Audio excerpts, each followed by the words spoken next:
live from New York. Well done. That was pretty good. It's the show that's wondering, is Kevin Wildes actually sick, or is he just getting a head start on his trip to Foxborough? That's a good point. Like the old. It's a big game. Yesterday, he's had a little fake cough in the office. This morning, he's on the meeting. No, I'm coming in, guys. Don't worry about it. I tell you what, when you said, "Hey, man, take it off," he was quick. He was quick. Right. He was like, "All right, Boom. see you guys I'm Monday." See you guys Monday. As we heard him paying his toll on the Massachusetts Turnpike. It's first things first. On today's show, America's Game of the Week. Bears hosting the Cowboys. Who's under more pressure, Dak or Danny's guy? Caleb Williams. It is Danny's guy. Yeah, it's my guy. Caleb Did you read Williams. that article? Which one? Oh, yeah, he And read he's it. still He your thought guy? it was- he Yeah, thought- I read all the articles. That was discouraging. Drew didn't like Tyler Dunn's article. If you haven't read it yet, go to golongtv.com. Great article. Check it out. Outstanding. Also, Your whole weekend. the Eagles host the Rams on Sunday on Fox. Tush push will be called tightly, according to the league. Wow. How will this impact the game? And, just as importantly, does all of America outside of Philadelphia owe me and Tom Brady a fruit basket to say thank you for shining a spotlight on this scourge to our beloved sport? And finally, the Chiefs headed to MetLife Sunday night. Is this a must-win or a can't lose? I'm Nick Wright, doing what I always do, carrying Wilde's weight for the show, alongside Chris Broussard and Danny Parkins. Brew, you can take a moment on this. When is the last time you called in sick to work? You know I was on here for 2 weeks with a hoarse voice. Exactly. To barely speak. I mean, I play hurt. I play hurt. I mean, in all our time working together, you and I are on 0 combined sick days. Yeah. Just saying. I'll take a few. Yeah, he'll take a few. take a few. It must be that seat. Our great friend Jenna Wolf used to take some. Wilds now. Danny will take some. Yeah. All right, we start today with last night's game. Bills take down the Dolphins 31-21. The game was actually closer than the final score, with Miami having a chance to get the ball in a tie game in the fourth before roughing the punter penalty flipped the game. And then Tua, of course, did what you can never do. You just can't go full Tua with a crippling interception that made just no sense. Josh Allen finishes with 3 touchdowns. His team's now 3-0, and the Bills are once again back in their rightful place as September champs. Here's Josh Allen after the game. Take a listen. You know, we're obviously doing our job, going 1-0 each week. Still a lot to learn from, a lot to grow. A lot of room for growth in this group. A lot of young guys, but guys are stepping up. There's been some guys down with injuries, and guys are stepping up and making some big time plays for us. It's a close unit that's gelling together really well right now, and got to keep finding ways to win football games. Brew, were you impressed with the Bills after the win? Look, did they look like world beaters? No. All right. Did they get run on by the Dolphins? Yes. But this was a good win. And I like their demeanor after the game. It was like, job well done. We're happy we won. Not despondent. Yep. And look, I understand, and Josh kind of addressed it, that just because you win doesn't mean you played well. You want to, look at your mistakes and shortcomings and learn from them and all of that. You have to look in the mirror. But I also think there's a danger in going the other way. And I said it yesterday. I thought we saw that 2 years ago with Philadelphia. When they were 10-1, they had beaten the Chiefs in Kansas City. Yep. They had beaten Buffalo. They had beaten Dallas when Dallas was a 12-win team. They had beaten an 11-win Miami team. They had beaten Tampa Bay. They had good wins, but it felt like the conversation after every game, including kind of among them, was they're not playing well. We're not playing well. And it just kind of overwhelmed them. And then the supernatural funk, they lost 5 of their last 6, go out early in the playoffs. So I think that the Bills have a good, way of handling this. They weren't awesome. They have things they can work on. Look, I don't think they would have lost last night, but that roughing the kicker penalty was huge. Well, now, I think they would have won, but, that was huge. And then, of course, Baltimore kind of gave them a win. So I don't think they would have lost, but a couple bad breaks, they could be 1-2. And before you go, also, even after the roughing the punter and Buffalo goes and scores, Miami's driving, and it looked to me like it was going to be 28-28 with Josh Allen getting the ball, and they probably are going to win that match. But Tua just. To me, that wasn't a great play by Buffalo. It forced that turnover. Tua threw it right to him. And so it was a more tenuous game than certainly Vegas expected and a lot of people expected. Yeah, I don't know how you could be impressed, but it felt like they were just kind of keeping Miami at an arm's length. Like, they being Buffalo, have owned Miami. They were showing the graphics all night. They have owned the division since Josh Allen has been, right? It was 25-6 against the AFC East going into last night. Tua has one win against Buffalo since he's been the starter in Miami. So, I don't know. I wanted to, defer it back to you as, the guy who created SBOB. Right. Buffalo is SBOB. That's right. Yeah. So, in a game like that, what am I supposed to really take away from it? It's like they did their job. They did their job. They're going to be weeks like that. Right, exactly. They're going to, I don't think they're going to go 17-0. They're going to lose to a lesser team at some point or a very good team. But whatever the case, you're going to have games like that. They still won by 10 points. It's a divisional opponent. Remember, last year Miami played them, lost by 3. Yep. So they play. Divisional games are strange. So I think it's a good win. Okay, so listen, I want to give Josh Allen credit for what he deserves credit for, despite the fact that we are in the midst. Turn on a Collins show, turn on the competing shows. We are in the midst of the annual September tradition of, I've never seen a quarterback better than this guy. Can you imagine? He can jump over people. You can set your watch to it, and that's fine. And he is awesome, man. Listen, he is awesome. He's awesome. And as the shows, the September champs is absolutely right. And it's not. And people they forget that we've done this 4 of the last 5 years with him, but it's fine. And as the show's Bills guy, I'm fine with it because I believed in him last year, and this year, I tried to steal my corner on it by picking him to win the Super Bowl and to be the MVP. But where I want to give Josh Allen credit is the reason he's not a roller coaster anymore is because he went from the most turnover-prone player in the entire league to the least. Or Lamar might be the least, but he's very close. Yeah. So I'm not even including early Josh Allen on that left-hand column. You know what I mean? This is 21, 22, 23 when he was perennial MVP candidate Josh Allen. He was more than a turnover a game.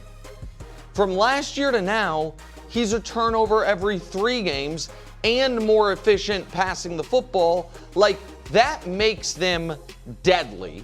You know what I mean? And because when he always had this heroic upside. Yes. And when you remove the crippling mistakes, that's what makes them, it feels like they play poorly and score 30. Yeah. Well, that's the thing, right? I mean, even if you think that other people are going too far on Josh Allen, and I've said that he's the second best player to Mahomes. I think that's correct. Right, and we are in agreement. So, that's the thing. We're parsing greatness. He is, for the modern NFL, this version of him, a perfect offensive player.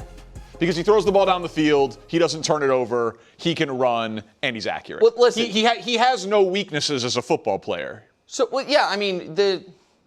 I don't want to do that right now because I view last night.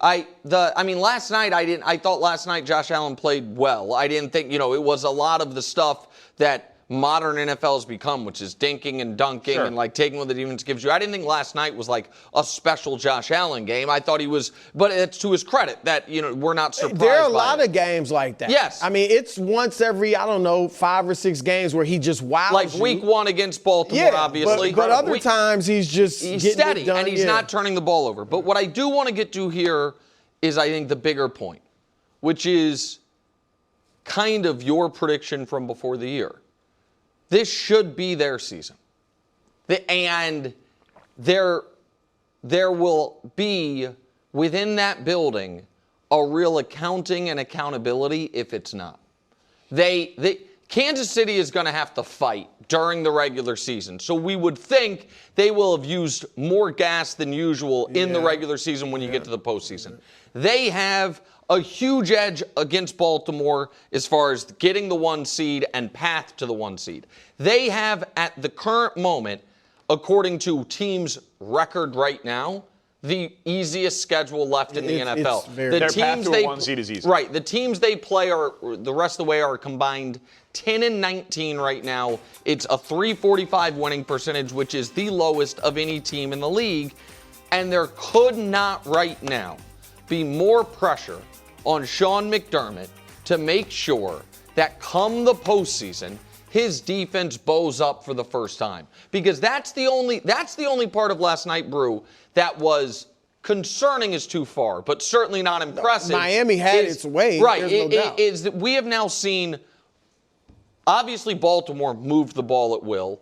The Browns moved the ball and then shot themselves in the foot. But you know what I mean? They on yards per play, the Browns were fine and they're a bad offense. Right. And Miami moved the ball well. Yes. That's the only concern because it is setting up early on as well as Buffalo could possibly hope for. Here's the only pushback I'll give, and I'm not saying this because I'm the Ravens guy.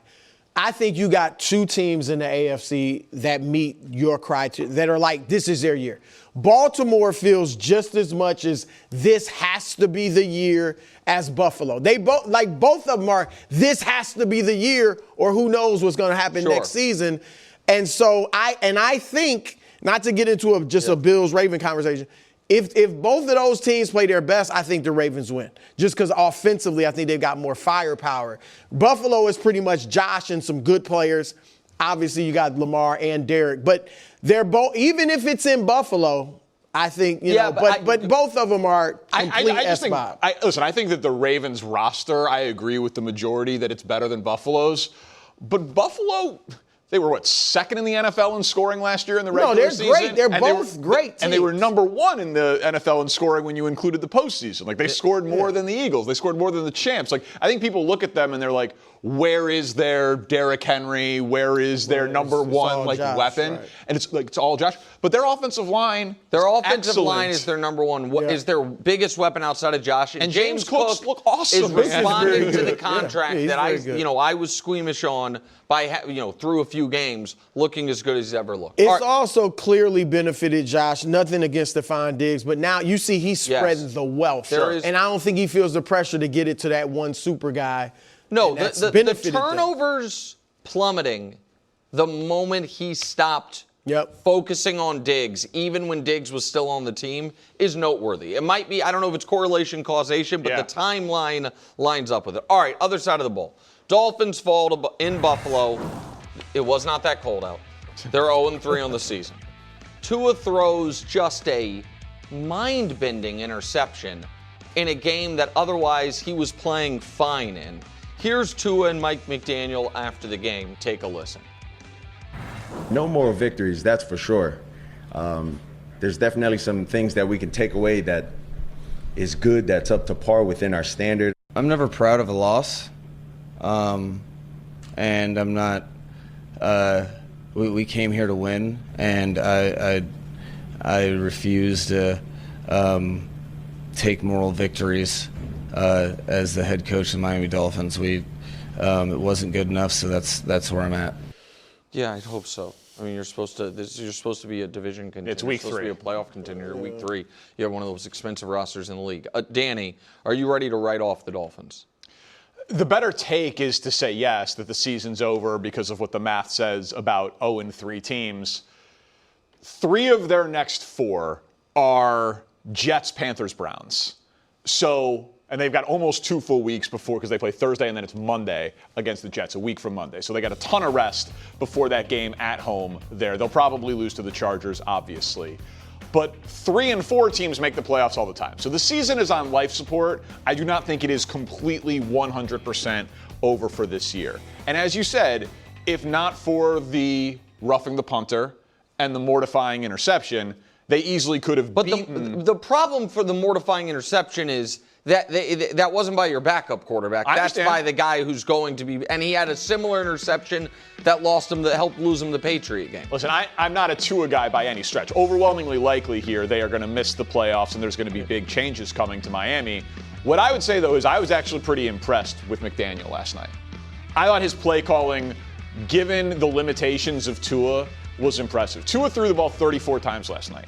12 of those passes were at or behind the line of scrimmage, and they were still moving. The guy can't throw the ball down the field. And so his ability to build an offense around such a limited quarterback, they gave him the extension last year. If I was running Miami, I would be looking to get rid of Chris Greer, their general manager, who's been there for 25 years, a GM for the last 9. He's the guy who took Tua over Justin Herbert. And I would be looking to move off of Tua as quickly as possible. But you still believe in Mike McDaniel? I am not convinced you can do better than Mike McDaniel. Did you pick Miami to make the playoffs? No, I thought they were going to miss the playoffs. Okay. I thought they were going to miss the playoffs. Here's the thing, man. When Tua plays, since 2023, they are the 6th-ranked scoring offense in football. No, that's and he's not the 6th best quarterback. No, but that's a lot. Listen, he's not the 6th best quarterback. I understand that, but you're saying, is the season over or not? Not only do I think the season's over, I think the year is over. I think you got to start over. That's most likely what's going to happen. Well, it's not going to be easy to get rid of Tua. I think unfortunately you have to. Tua likely has to be there one more year. Like contractually, after next year they could easily move on. Yep. Maybe this offseason they could trade him. But and then I'll give it to you, Brew.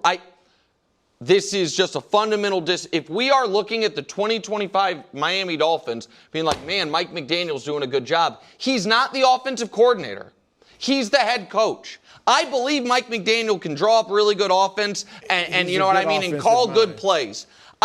We have no evidence that he's a good head coach, which is a different job. With his first 2 years they made the playoffs. Now I know they had won some games before he got there with Flores. I disagree with Dan. Like, they're done this season. Like, that's why I asked, did you have them making the playoffs? I did not. I think they're done this season. But I am with you in that I would not think about firing McDaniel anytime soon. I think, unless it just goes completely south and they're 1-7 or something like that, I'm keeping him the whole season. I don't know exactly what's going on inside that building, but this rest of this season, if I'm the management, I'm watching how he's handling the team. I'm watching how the players respond to him. Do they fight for him? Even if their chances of making the playoffs are slim, are they playing hard for him? Last night, with all the talk about him being on the hot seat, they went out there and gave it their all for him.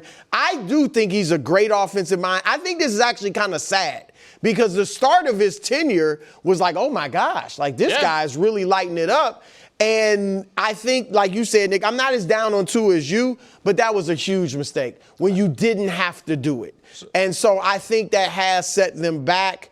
But Mike McDaniel, I want to see what he does the rest of this season because I think he can be a good coach. And I think that it is very clear the parts of being a head coach that aren't the parts of being an offensive coordinator, Miami is lacking. The team, like the discipline. The discipline of being an NFL head coach is really important. Tyreek Hill does whatever the hell he wants. He can't get his team consistently on message. That article that I referenced yesterday, people being late or skipping meetings, that is a culture rot that comes from the place of, it would appear, and I think fear is overrated, but respect is important. No, you can't. You got to set that standard from the get-go. And so what is remarkable to me about it is I think people have almost memory hold how close the Dolphins appeared to be. In the 2023 season, going into Week 17, they controlled their destiny for the 1 seed. They were going into a game against Baltimore that if they won it, they locked up the division and they had the tiebreaker for the 1 seed. They got beat 56-19. The next week, they played Buffalo to lock up the 2 seed and win the division. And they lose to Buffalo 21-14 in a game they had a 7-point lead in the fourth quarter, 14-7, and blew it. And since then, it has been catastrophe after catastrophe. And this is where I think Miami's in real trouble. Going into that 23 season and since then, they spent, Brew, like we are contending right now. We can show you all the big contracts they gave out. And right now, honestly, aside from Jalen Waddle, they'd love all those back.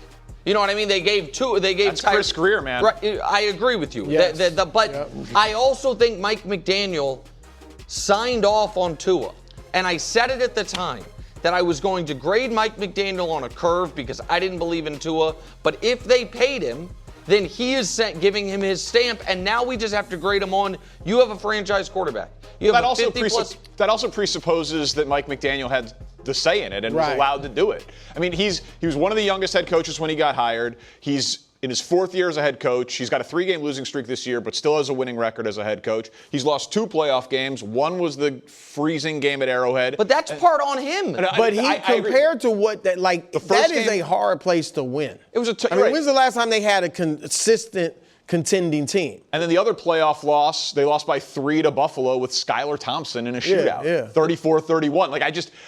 Again, most likely they will fire GM and coach because those two things happen together. But I'm just not convinced that the next coach is going to be able, that you would trust whoever the next quarterback is after Tua, that you're going to be able to hire a coach better than Mike McDaniel to get the most out of that quarterback. And we have to move on to the Chiefs. I just think it is, I think a new age way of looking at football is that if you are a brilliant offensive mind, that's 90% of being a head coach. And when we look at the consistently successful head coaches, I just don't think that measures up. I think that if I were, let me add this and then we'll move on. Maybe Dolphins can't win.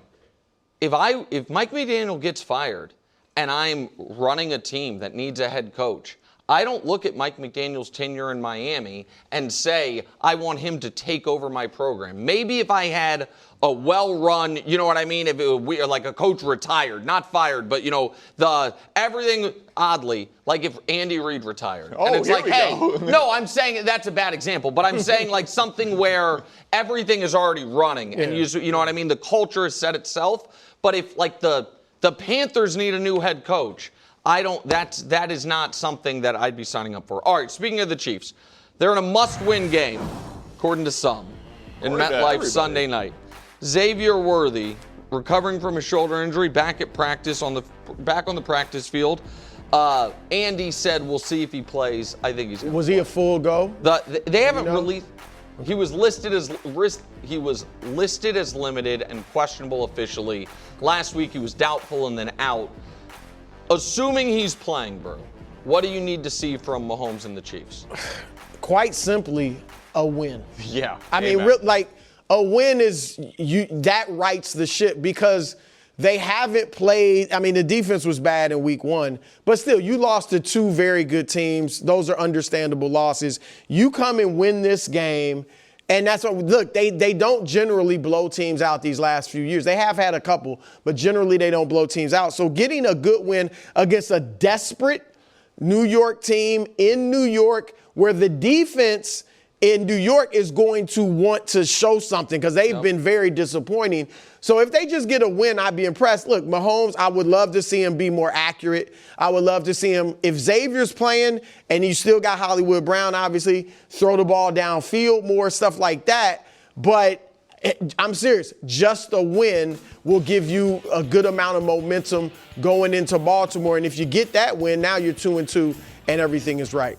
I'm 100% with you. It doesn't matter if it's a baseball score. Win 3-2. Yeah. Win 7-3 because I think the Chiefs have a lot of problems right now. They can't run the ball, they can't rush the passer, and their top 2 pass catchers are injured and have been out. So if you go 0-3, the historical trends say you're done. No one will say the Chiefs are done because they're going to be the team that we're going to give all of the benefit of the doubt to. But 1-2 is a hell of a lot better than 0-3 for anybody. So worthy, no worthy, whatever. They just have to go into New York at night and win. That's it. So you guys are saying you don't mind if it's ugly. You come on. Hold on a second. All right, I'm sorry. Sorry. I'm here to tell you I think it's going to be ugly. Oh. So I have said this is the second worst I have felt about the Chiefs since Mahomes got there. Which is the only time it was worse was coming off getting blown out in the Super Bowl, being 3-4, and the 3-4 stretch got blown out by Buffalo and then blown out by the Titans. That 8th game that year they played, the Joe Judge New York Giants, who were en route to being 4-13. And we were in the midst of our first ever, just like we have the annual tradition of Josh Allen's the greatest quarterback we've ever seen, that was our first ever. The league has solved Patrick Mahomes' stretch. That was the too high safety. Right, exactly. And that was cover two. And it was a week before the Packers and Jordan Love came to Arrowhead, and Jordan Love couldn't complete a pass, and the Chiefs barely beat him. And in that game, the Chiefs trailed in the fourth quarter and needed a Harrison Butker kick to win it, and Mahomes was not good. And he was in the midst of a 5-game stretch with 6 touchdowns, 6 picks. But they won, and they only lost one more time the rest of the year and found themselves in the AFC Championship game. So I do not think this is a style points weekend. No. I do think that, oddly, even with that analysis, I don't think they can lose. I think by hook or crook, they find a way to win, but I don't think this is the narrative on Monday is the Chiefs are fixed. I think the narrative on Monday is the Chiefs survived, and then next Sunday against Baltimore, we see if they're fixed. That's where I stand. I love that you say all of that. It's like, but they can't lose. They can't lose. Well, it's the Chiefs. They can't lose. Coming up next, a monster game from Caleb coming on Sunday? Question mark. Welcome to Only Murders in the Building, the official podcast. Join me, Michael Cyril Creighton, as we go behind the scenes with some of the amazing actors, writers, and crew from season 5. The audience should never stop suspecting anything. How can you not be funny crawling around on a coffin? No, that's true.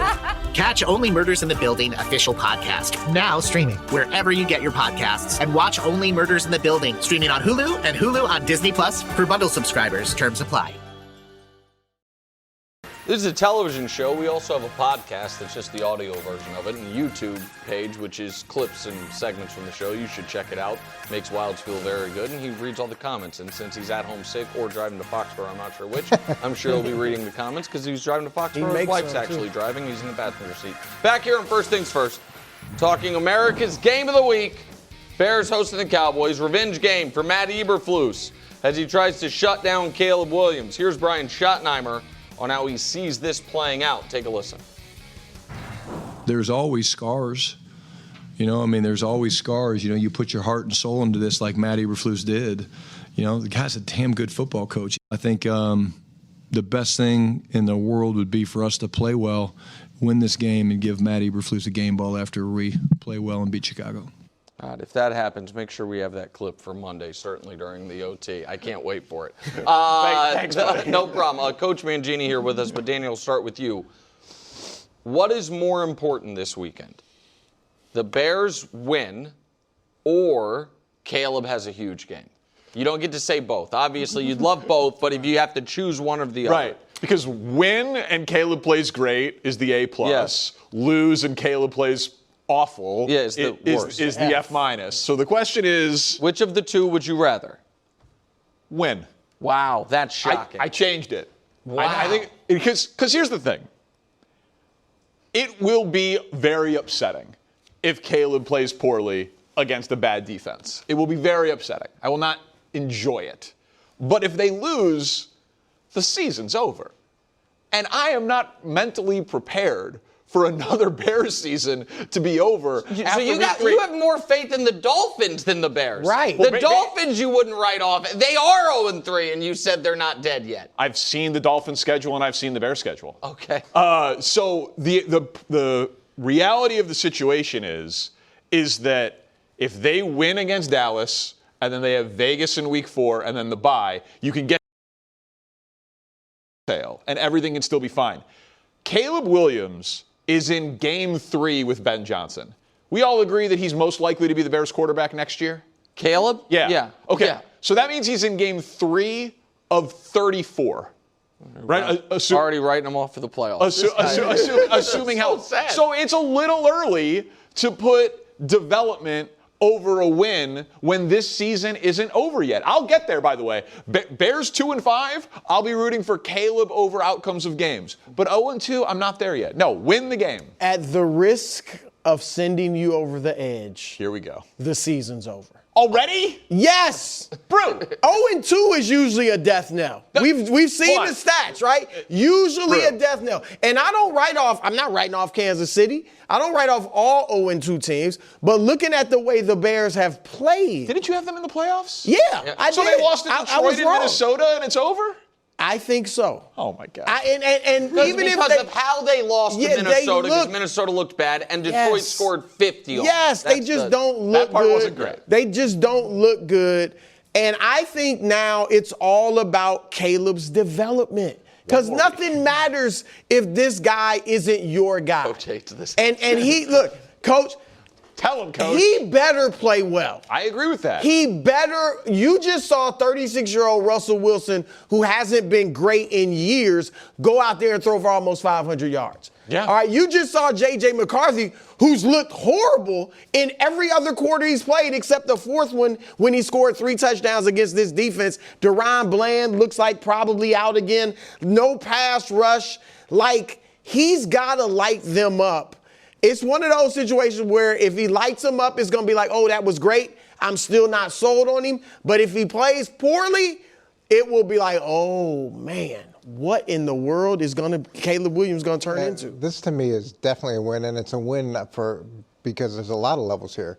There's a win from Ben Johnson's perspective, right? We talked about the other day. He was the number 1 draft pick of new head coaches. And now he's playing Brian Schottenheimer, who is the free agent that nobody could believe Dallas would ever hire because he had no credentials. So now Brian could be going 2-1. Ben Johnson could be going 0-3. Ben Johnson, offensive guru, was supposed to come in and fix Caleb. Now, if Caleb doesn't play well against the head coach, who's now the defensive coordinator of the team that got lit up last week, but he was your head coach, and now this guru that you brought in can't beat the guy that you got rid of, who got lit up the week before, that's problematic as well. And as you're trying to establish a new culture in a building, and he's hardcore, right? He's talking about how practice isn't tough enough, how the guy, he's pointing out all the things the guys aren't doing well, which he should do. But if they don't start winning, his credibility slowly gets eroded in that locker room. And it's early for that, but it's still, guys want to see why you were brought in to be the head coach. What do you need to validate yourself there? And so that's through Caleb playing well. That's through them seeing the fruits of their labor. And the other thing is the defense is playing so poorly right now. He's got to get that fixed too. He's the head coach of the whole team. And that quickly, see, if this was Carolina, I'd be with you guys. I think Dallas is better than them.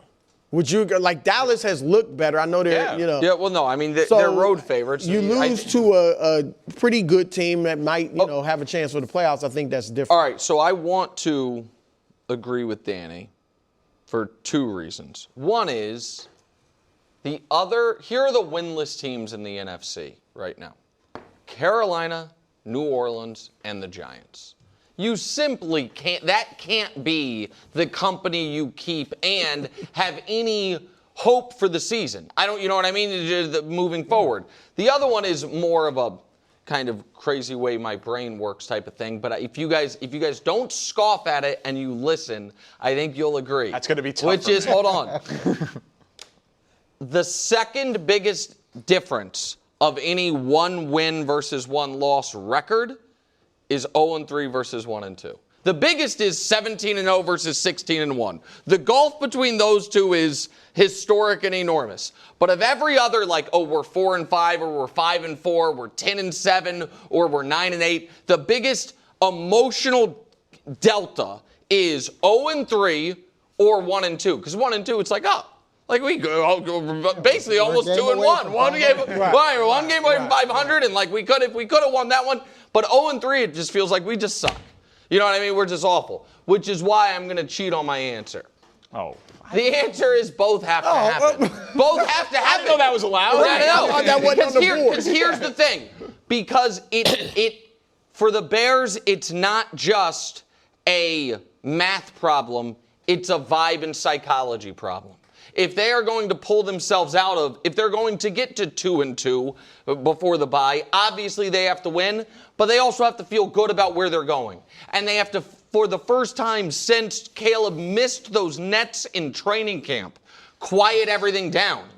You know what I mean? There's been so much the defense allowed 50 points, and we spent the week talking about Caleb. Yeah. Well, you know what I mean? That article came out the eve of the season. Spent the week talking about Caleb.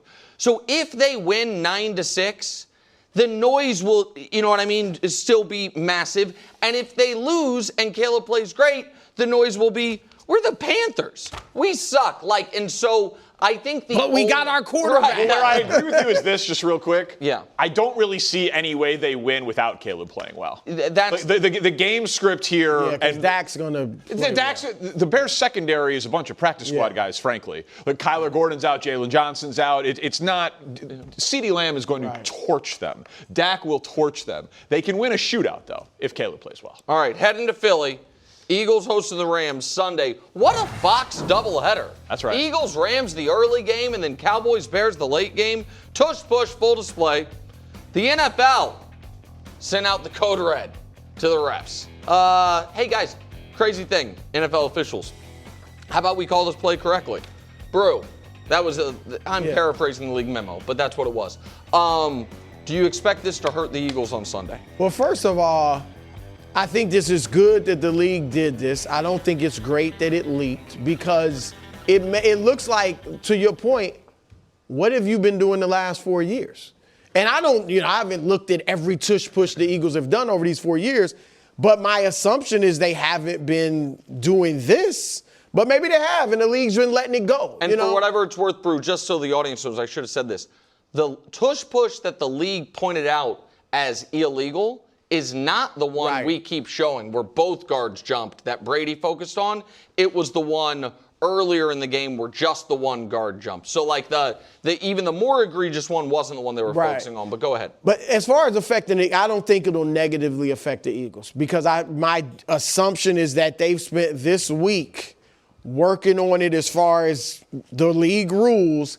And I think, Coach, they're going to come out and run it maybe better than ever. Like they want to show this is not going to hinder us at all. They're motivated to do it. And so I don't think it's going to hinder them at all. How funny would it be if that first penalty they called was on the defense? Well, because there's been a lot of talk about the defense. They're trying to regulate both sides, right? And the defense is lining up offsides quite a bit. So that would be really interesting. And the ability to really control this or to get it exactly right, it's hard. It's hard to see the distinction. It's hard. We're talking about fractions of seconds with guys jumping off sides.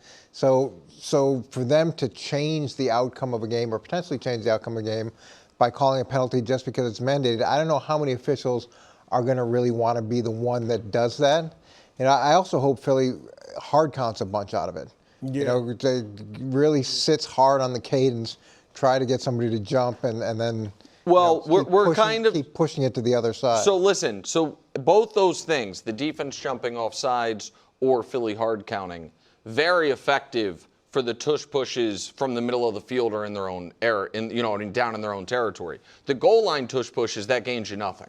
You know what I mean? Yeah, and so would have to be they have to be like fourth and ones you wouldn't normally go for. Right, not on the goal line. Right, and on the goal line, defenses could, do a version of the Frankie Louvu, which is, you know what I mean? We're going to take our shot 8 times. But then they might give you a touchdown. Right, exactly. So, Danny, I think this absolutely will have a tangible impact on the game if they attempt to use the play. Because I do think Philadelphia is great at this play, better at this play than anyone else. I also think they are used to doing it the way they do it. And I think that there has been mission creep on what they have been able to get away with as far as where they're lined up, how quickly the guards fire, all of that. And I think now they're just used to it. And I think that it only takes one penalty to drastically impact their decision flow on the goal line. Because the other part of this, and what's so frustrating to me as a football fan about this play is, you have the best offensive line in football and Saquon Barkley. You could just run normal plays. Go ahead. Okay, so you and I have been mostly aligned on our disdain for the tush push. And I floated my theory the other day to Coach, and he absolutely hated it, which is basically that the Eagles should have voted against the tush push at the league meetings also because the play is beneath them. They don't need it. And Coach, I did not. Okay, I know. I'll tell you what. It's a legal football. It's a dumb rugby play that is beneath them. But here's the thing. It does work. But I'm calling my shot on this graphic. Okay. The Eagles have had one of the best offensive lines in football for like the last decade. How about this? The Eagles on 3rd and 4th and short for the 4 seasons before the Tush push, before we ever saw it, they converted 87.8% of their quarterback sneaks, and they attempted more QB sneaks on 3rd and 4th and short than any team in the league.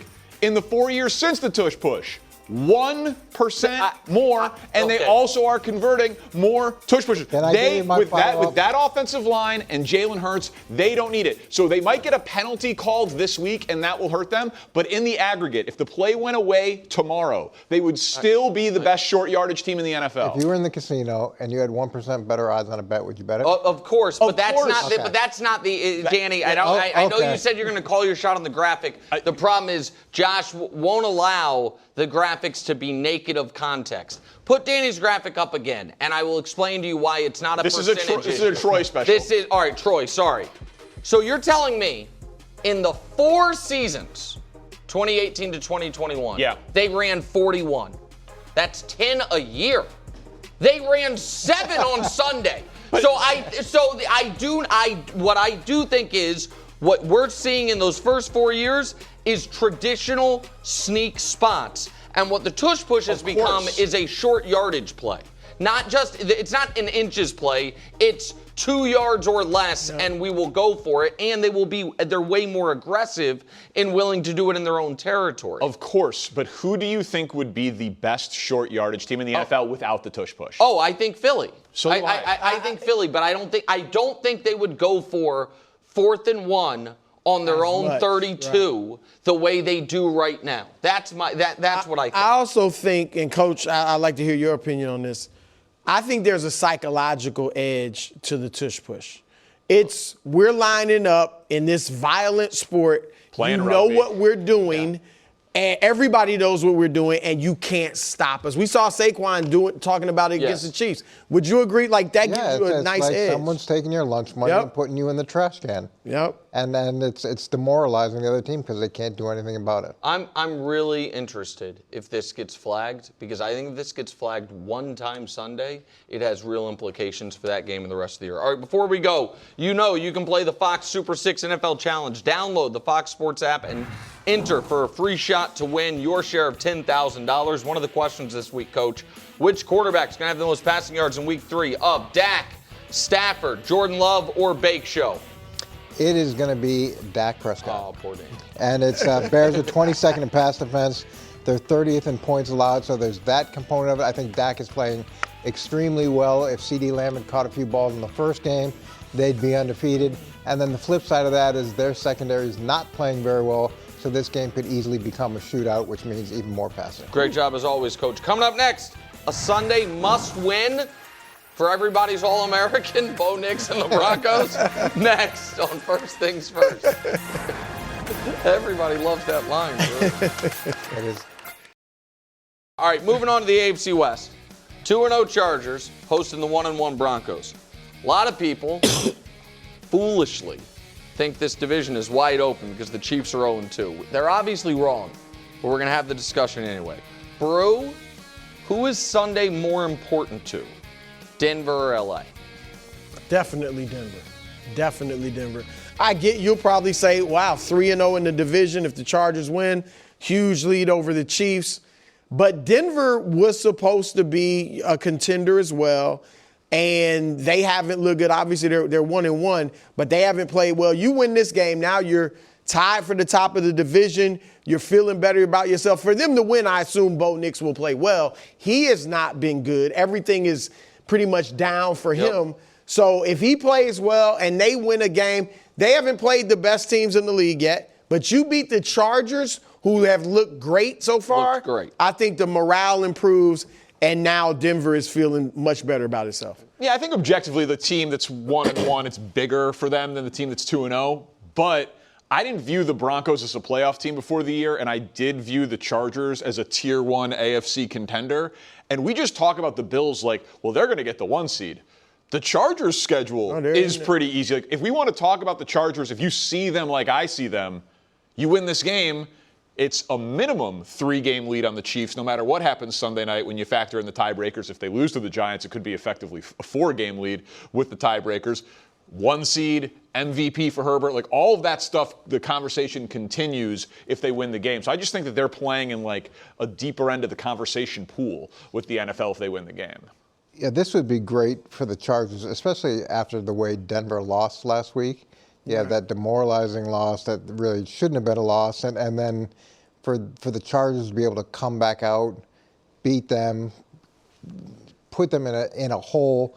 And I'm not sure exactly what the stats are, but teams that have gone 3-0 in division games, start off 3-0 in division games, have a pretty substantial chance of winning the division moving forward. So we did it on Pack Stats the other day. Oh, wow. Well, there have been 11 of them in the modern era. 5. Not all of them win the division. 5 went to the Super Bowl. But 5 of the 11 have gone to the Super Bowl. Teams that started their season 3-0, all in the division. Okay, not just started 3-0 in the division, but the first 3 weeks. Start the season 3-0, that's 3 division wins. 5 out of the 11 went to the Super Bowl. Yeah, an average 12 That's wins. huge. So, no, that's I didn't know that. That's why Pack Stats. Pack Stats. Such a, that's why it can overcome its I'm glad you pulled it out of me. I got it. Case closed, whatever you want to call it. So here's the deal. The Chargers, I think, are here to stay this year. You know what I mean? Barring, a chargering or, honestly, only barring something happening to Herbert. You know what I mean? They're going to be in the mix, even if they lose this game. The Broncos, I'm not going to say their season's on the line. What I am going to say is we came into this year, not on this show, but in literally every other corner, the Broncos hype train was in overdrive, and it was driven by Sean Payton, who made it clear he thought, and we can throw up the quote, that this Broncos team was better than most of the Drew Brees Saints teams. The short-term goal is winning the division. This is a team capable of winning the Super Bowl. I've coached 6 teams I thought could win the Super Bowl. Coached Saints 15 years. Some win championship games, some win playoffs. This is my 7th team that I think has that. That's the table he set for his team and his quarterback, and here is how Bo Nix has responded thus far this year. He's been bad. Now, it's weird because he was really bad throughout week 1, but they won. He was really good for most of week 2, but then made one terrible pass in the fourth quarter and they lost. So it's kind of, the wins and losses have not correlated with how he's played, but in the aggregate, he has not played well. And I just think if you lose to the Colts, if you get beat by the Chargers, you feel like we escaped against the Titans because of Brian Callahan's miscues, that it can all of a sudden feel like, where's our season going? Assuming like the Chiefs win Sunday night, it's like, wait, we're in last place in the AFC West. So I think the Broncos have to win. I think the Chargers would love to win, but we're not going to freak out if they don't. All right, coming up next, I'm not reading that. I'll read it. Can Russ cook versus Mahomes and the Chiefs? Okay. Coming up next on First Things First. Thank you, Nick. This episode is brought to you by LifeLock. When you visit the doctor, you probably hand over your insurance, your ID, and contact details. It's just one of the many places that has your personal info. And if any of them accidentally expose it, you could be at risk for identity theft. LifeLock monitors millions of data points a second. If you become a victim, they'll fix it, guaranteed, or your money back. Save up to 40% your first year at LifeLock.com/podcast. Terms apply. Live from New York. It's the show that, honestly, needs a Chiefs win more than maybe the Chiefs do. I can't have 4 consecutive Mondays of coming in here after not having one where I felt bad about the team for 2 years. Yeah. Can't have it. That's rough. I can't. I might not. I might. You know what? I might pull a KW. I might. You know what? I think he did let me drink his Coke yesterday, knowing he was sick.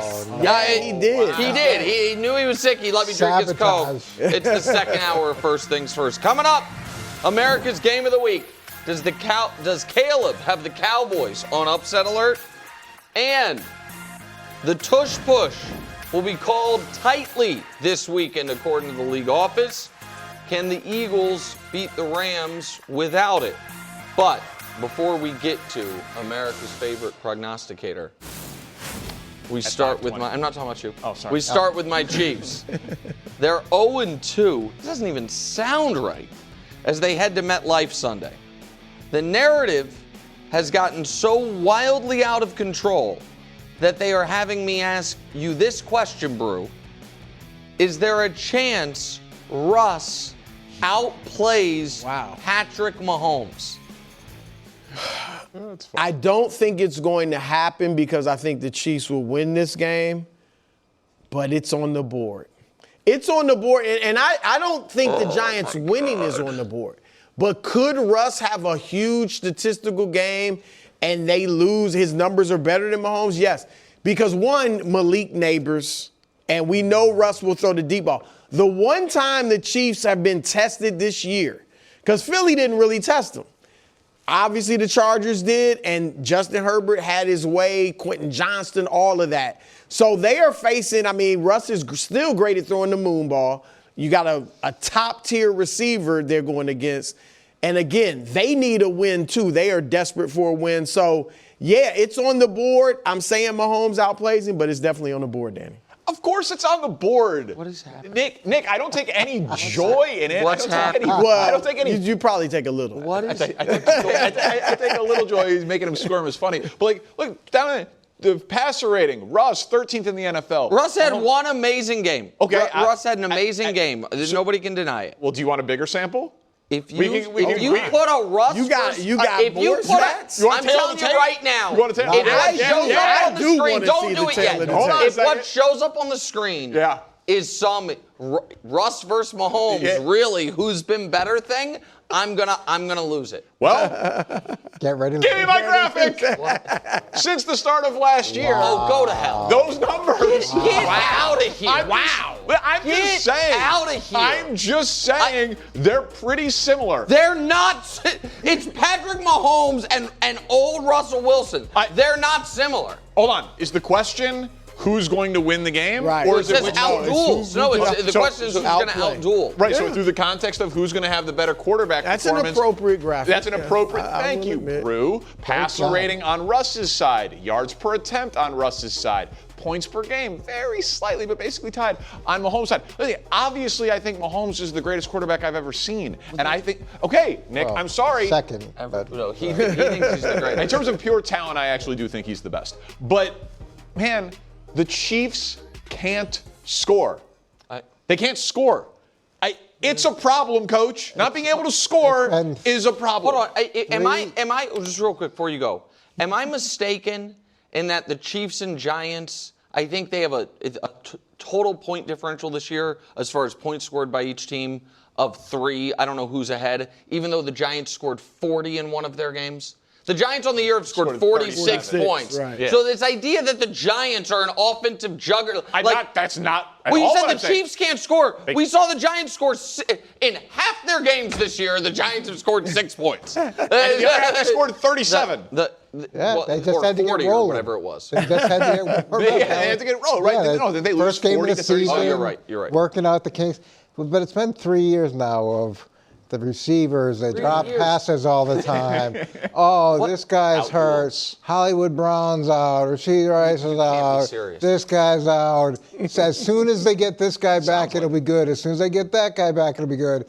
And it's just over and over again. But know who the Giants have? They've got Malik Neighbors. He's a certified star. Russ is currently number 1 in passing yards.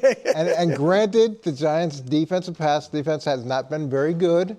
I think they're 29th, but the Chiefs are still 15th in pass defense. Not that huge a difference. So is it on the board? Oh, it's on the board. Coach, you said it's been how many years? It is on like at least 3 years. You said 3 years. Okay, so we're talking about this year, last year, and the year before. They're doing, wasn't it? One of those. No, that's what I'm saying. You're talking about this year, last year, the year before. This year, there's receiver problems. Right. Last year, there's receiver problems. The year before, everybody's dropping. Right. It's everybody's fault. Well, no. I'm just asking because if we're going to do Danny's bringing up last year, you're bringing up the last 2 years. 2 plus years. Well, yeah, 2 years plus these 2 games. So 2 years ago, it, of course, ended with them playing the Super Bowl and them saying who was the best player in that game, and it was Patrick Mahomes. And last year in the Super Bowl, he was there. So despite all of the things you're talking about, that they were like, man, there are these problems, they overcame them, right? Yeah, the question, though, isn't are they going to win the game? It's who's going to outduel who. Okay. So, right. Unless I misread the... No, that is the question. I don't think there are a lot of paths to a Chiefs victory if Russell Wilson outplays Patrick. Really? Yeah, I don't, because the Chiefs' defense hasn't been dominant. I think the Giants' defensive front, the Giants' defensive front in theory should be good. I don't think, certainly it's not going to be, Mahomes didn't play well, but Pacheco ran for $150. For the Chiefs to win, Patrick is going to have to play better than Russ, and the Chiefs are certified guaranteed to win. So I'm going to go ahead and say Patrick outplays. Now, outduels implies it's going to be a quarterback duel. It's going to be, you know what I mean? Like Dak versus Russ last week or Josh versus Lamar. I'm not saying that. What I am saying is that Russell Wilson, despite his evident greatness last season, has the last 6 games he has started, his team not only has lost, but prior to that 37-point explosion, they scored 13, 17, 10, 17, 6. About once every 6 weeks, old Russ has a throwback the clock game. Last year, he beat Joe Burrow 42-38 in a game he was awesome in. Unfortunately for the Giants, and fortunately for me, Russ used that one game every 6 weeks last weekend. He is not. You guys are all going to feel so silly that we entertained this for 8 minutes. Buddy, you think that it is a stone cold lock that this is a lopsided affair? You said I didn't say lopsided. Okay, I did not say lopsided. Okay, well then I think it's a stone cold lock that the Chiefs win. But again, that's not. I don't care. I don't care. You said it could be ugly. You said the style points thing earlier. It's not going to. Yes. So in that world, he's not going to outplay Patrick. He could throw a couple more. Give me a break. Because Patrick could throw 1 touchdown and run for it. But that counts. Running for touchdowns counts. Time now. You can throw a couple. Time now. Where are we? Oh, that's lights means time for upset alert. That's right. This segment's so hot. Wilds is mixing it with his NyQuil to get over his alleged cold. Let's take a quick look at the standings to see where we are through week 3. Brew, come on. You got to get on the scoreboard. This is the week I get right. KW. Right, that's what I'm saying. Got 1 that was worse than point in week 1. Last week, Brew at Chicago beating Detroit. They lost by 1,000. Wilds had Cleveland beating Baltimore. They lost by 2,000. No, they lost by less than your team. Felt like Greg had Atlanta beating Minnesota. They won easily. Coaching Greg defending their season title from last year nicely. Coach, you are first up in upset alert. Oh, wait. Oh, I got to show you guys the rules. I think I know where Coach. By the way, because Danny's new, I got to show everyone the rules real quick. The rules don't really apply because we never got paid. So yeah. You guys haven't gotten paid? No. Still waiting for the money. Big shooter, take out the cash. If you're watching, that's a problem. It was supposed to be money order. So, I know. Visa gift card? Line it says cash. All right, yeah. You're right. You and Greg are owed money. Danny is going to pick today on behalf of Wilds through a fog of humidifiers tapped in his pick. Coach, go ahead with your pick. All right, I'm going big game hunting. Ooh. The Cleveland Browns will win this weekend. Wow. This guy can't stand You are going big game hunting. Okay, so what do you have against Jalen? So let's look at this. Green Bay's already talking about how they're going to go undefeated. So you've got that problem. They've got 2 big emotional division wins. Okay, huge wins for them. Now they're going to play an AFC team. They're going to play some dog. It's a 1:00 game. So there's that human element to it where they think they can just mail this one in after the 2 big victories. And you're saying, okay, well, Cleveland got blown out by Baltimore. When you look at that game, they played really well defensively, which doesn't seem to make any sense. But it was a fumble return for a touchdown. It was a block punt to the 5-yard line. It was an interception that set up another touchdown. It was going for it on 4th down that set up another touchdown. It was play after play that put the defense in a bind. But this is a really good defensive team.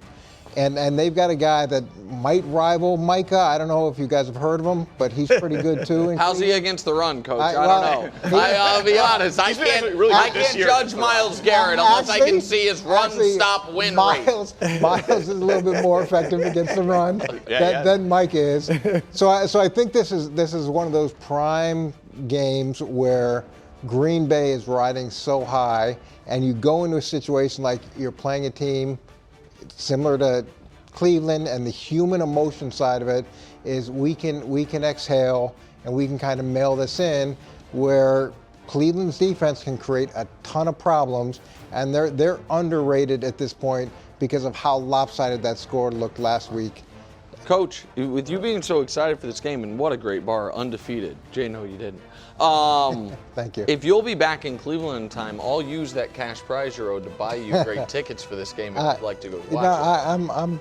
I'm good. I'll probably watch it. Okay, watch it from home. Okay, all right. So, Coach, that would be an 11.5-pointer. I know, that's right. That'd put you guys at 18 points for the year. Big one. You sold it well, Coach, but look, this one isn't a huge upset, but I just need to get on the board. Yeah. All right, so Houston, for the second time I picked them in upset alert, over Jacksonville. Just need to get on the board. I need to get on the board. I did. And this one, I'm shocked that the Jags are favorites. I mean, they beat Carolina, which is in the running for worst team in the league. They lost to Cincinnati with Jake Browning playing the bulk of the game. And then Houston has lost to two, Super Bowl contenders by a total of, what, 6 points? So they are. I think they obviously know their season's on the line. Well, I actually wouldn't write them off at 0-3, but still, to them, their season's on the line. They are desperate for a win. CJ is better. They got the better quarterback. I'm sorry, Nick. I know he's your All-American, but Trevor, against two bad defensive teams, has looked mediocre at best. He's pushed the ball down the field. He's got like a 78 passer rating. He's got 3 interceptions, 4 touch, like very mediocre. Houston, I think, has a better defense too. They're gonna get after Trevor, make it tough on him. So this, to me, I almost felt bad picking this one because I know they're gonna. I'm getting points. I got to get on the board. All right, that would be 4.5 points that would get you on the board. I'll take it. All right, in for Kevin Wilds today. Yeah. Is Danny Parkins. Wilds is out, so there is a new Punxsutawney Phil of football. Okay. That's right. I spoke to Wilds. Yeah. You may be asking, do they call him the Punxsutawney Phil of football because he's covered in fur and lives in a log? No, it's just a coincidence, Coach. It's because he sees the future. He at least used to. Well, here's the thing about his premonition this week. Seems like there might be tinge of bias because the Punxsutawney Phil of football has the Patriots beating the Steelers in Foxborough. Now, here's the thing. Wilds is scheduled to be in attendance, but now he's on the injury report with an illness, so we're not sure. But I know what you're thinking. There is no way that Drake May could beat Aaron Rodgers. Oh, can he? Oh, wow. That's right. Full games since the start of last season. Drake May and Aaron Rodgers. Storyline going into this game, Drake May looks up to Aaron Rodgers, idolizes him. Wilds told me that. I don't know. Guy on the right seems fairly comparable to the guy on the left. And here's the beauty of this. Wilds maybe getting a beverage, stopping at the team store. Before he even gets to his seat, the Patriots are going to be winning this football game. Most first quarter points through the first 2 weeks of the season. Thank you, Josh. Patriots have more first quarter points than the Bills, Packers, and Chargers, the most of any team in the NFL. And Pittsburgh's allowed the 5th most. Well, I know what you're thinking. Okay. About the defense. Yeah. What defense for Pittsburgh? I mean, worst defense ever under Mike Tomlin? People are asking. So, it's an easy one. It's a biased one. But I spoke to the Punxsutawney Phil of football. That would also only be a 4.5 pointer, but it would get Wilds and Brew need a win. It counts. So you like mine the best? Yeah, well, yours is certainly the most yours upside. won't happen. Right. I think yours is gonna be tough to pull off. But if you do, you open up a massive lead. Time now for honestly one of the most important segments we do all week. Nick's picks. Now I got to tell you. Yikes. Oh. Last week. Oh, my. Last Yikes. week, Patriots, easy win, no problem, as an underdog. Chiefs, Nick's picks this year are 0-2 in the Chiefs and 3-1 in the other 4 games. And that one loss is that Jags game, which was stolen from me. I considered filing a police report in that game. They're up there. Joe Burrow goes out. Jake Browning's throwing picks. They're up 3 at the 8-yard line with 2 minutes left. By the way, I understand analytically why he went for that 4th and 5. From a covering perspective, though, it's a disaster. You kick the field goal, you go up 6. I can't lose, but it's fine. You know how you come back from 1-2 week with a 3-0 week. And you know how you get to a 3-0 week? By taking the games everyone else is too scared to take. Like the Tennessee Titans getting 4.5 at home against the Colts. Divisional home underdog against a team I simply don't trust.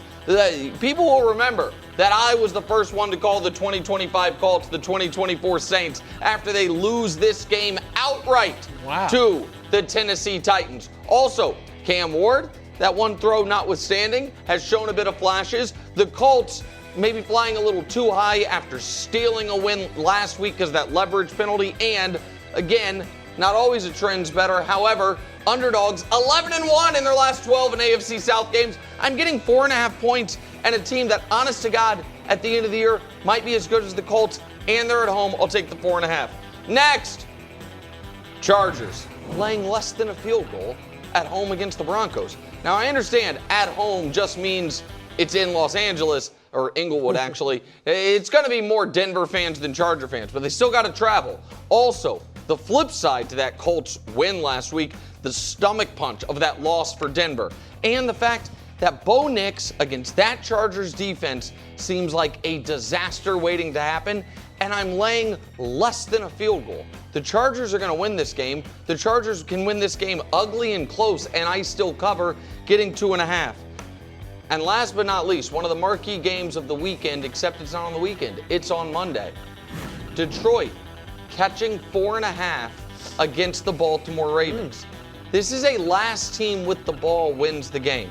Van Noy and Wiggins are questionable for Baltimore. How is Baltimore going to slow down the Detroit offense with that secondary? I think Baltimore can win the game, but it's final scores that I think are in play. 27-24, 34-31, 35-31, 30-27, 31-28, 31-27. You know what all those have in common?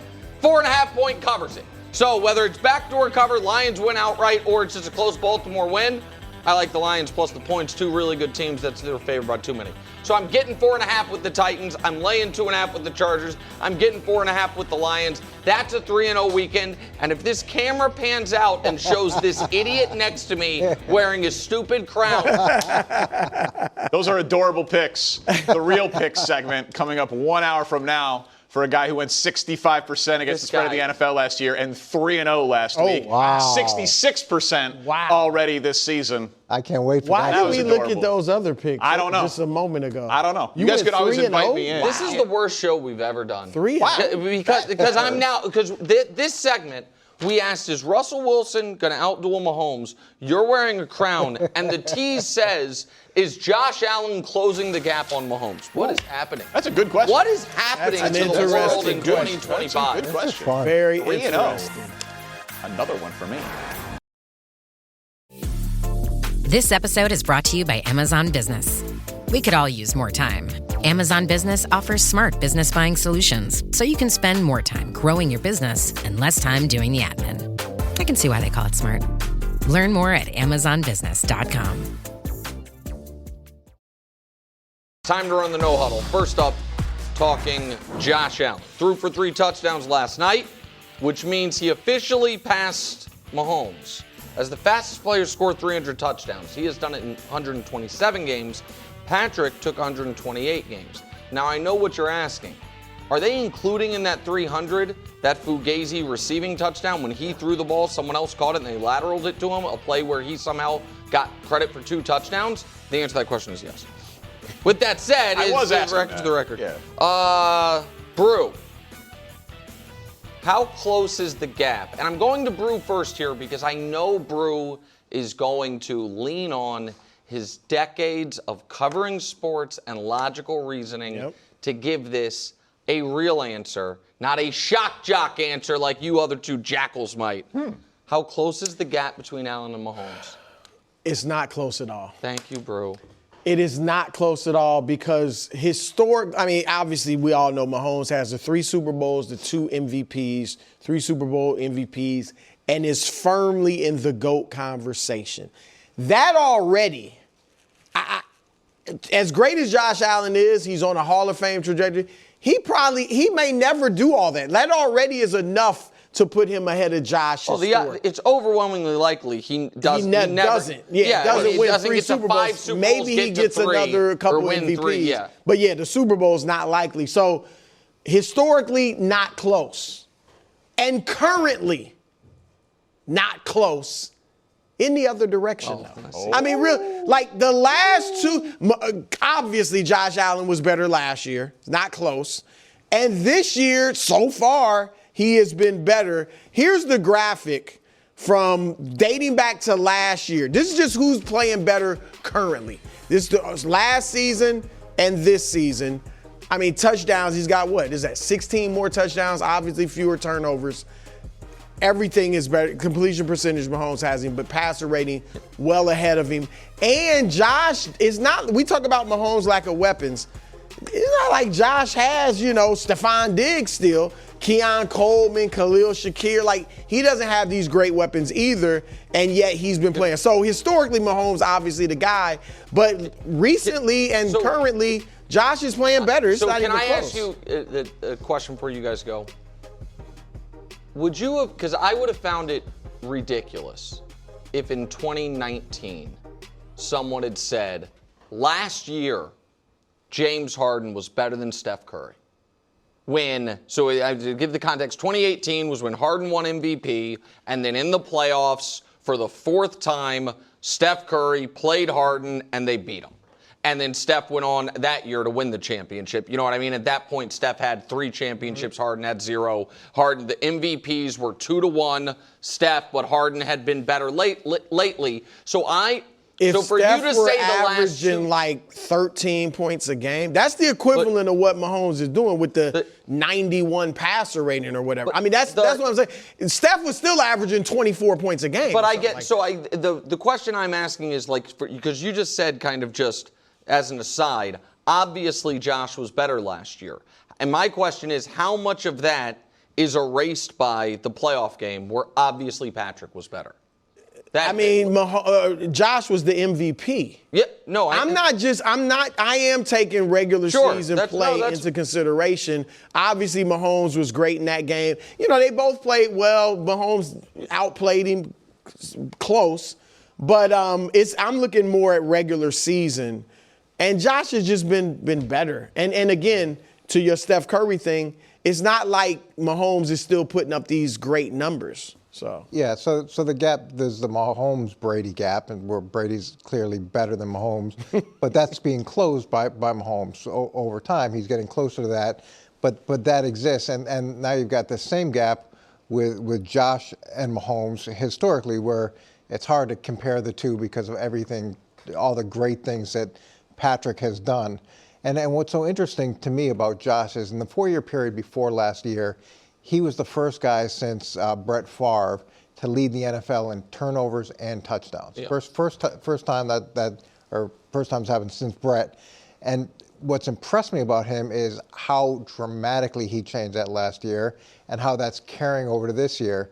So he is progressing as a player, where you could make an argument that Patrick, at least in the regular season, has regressed significantly as a player.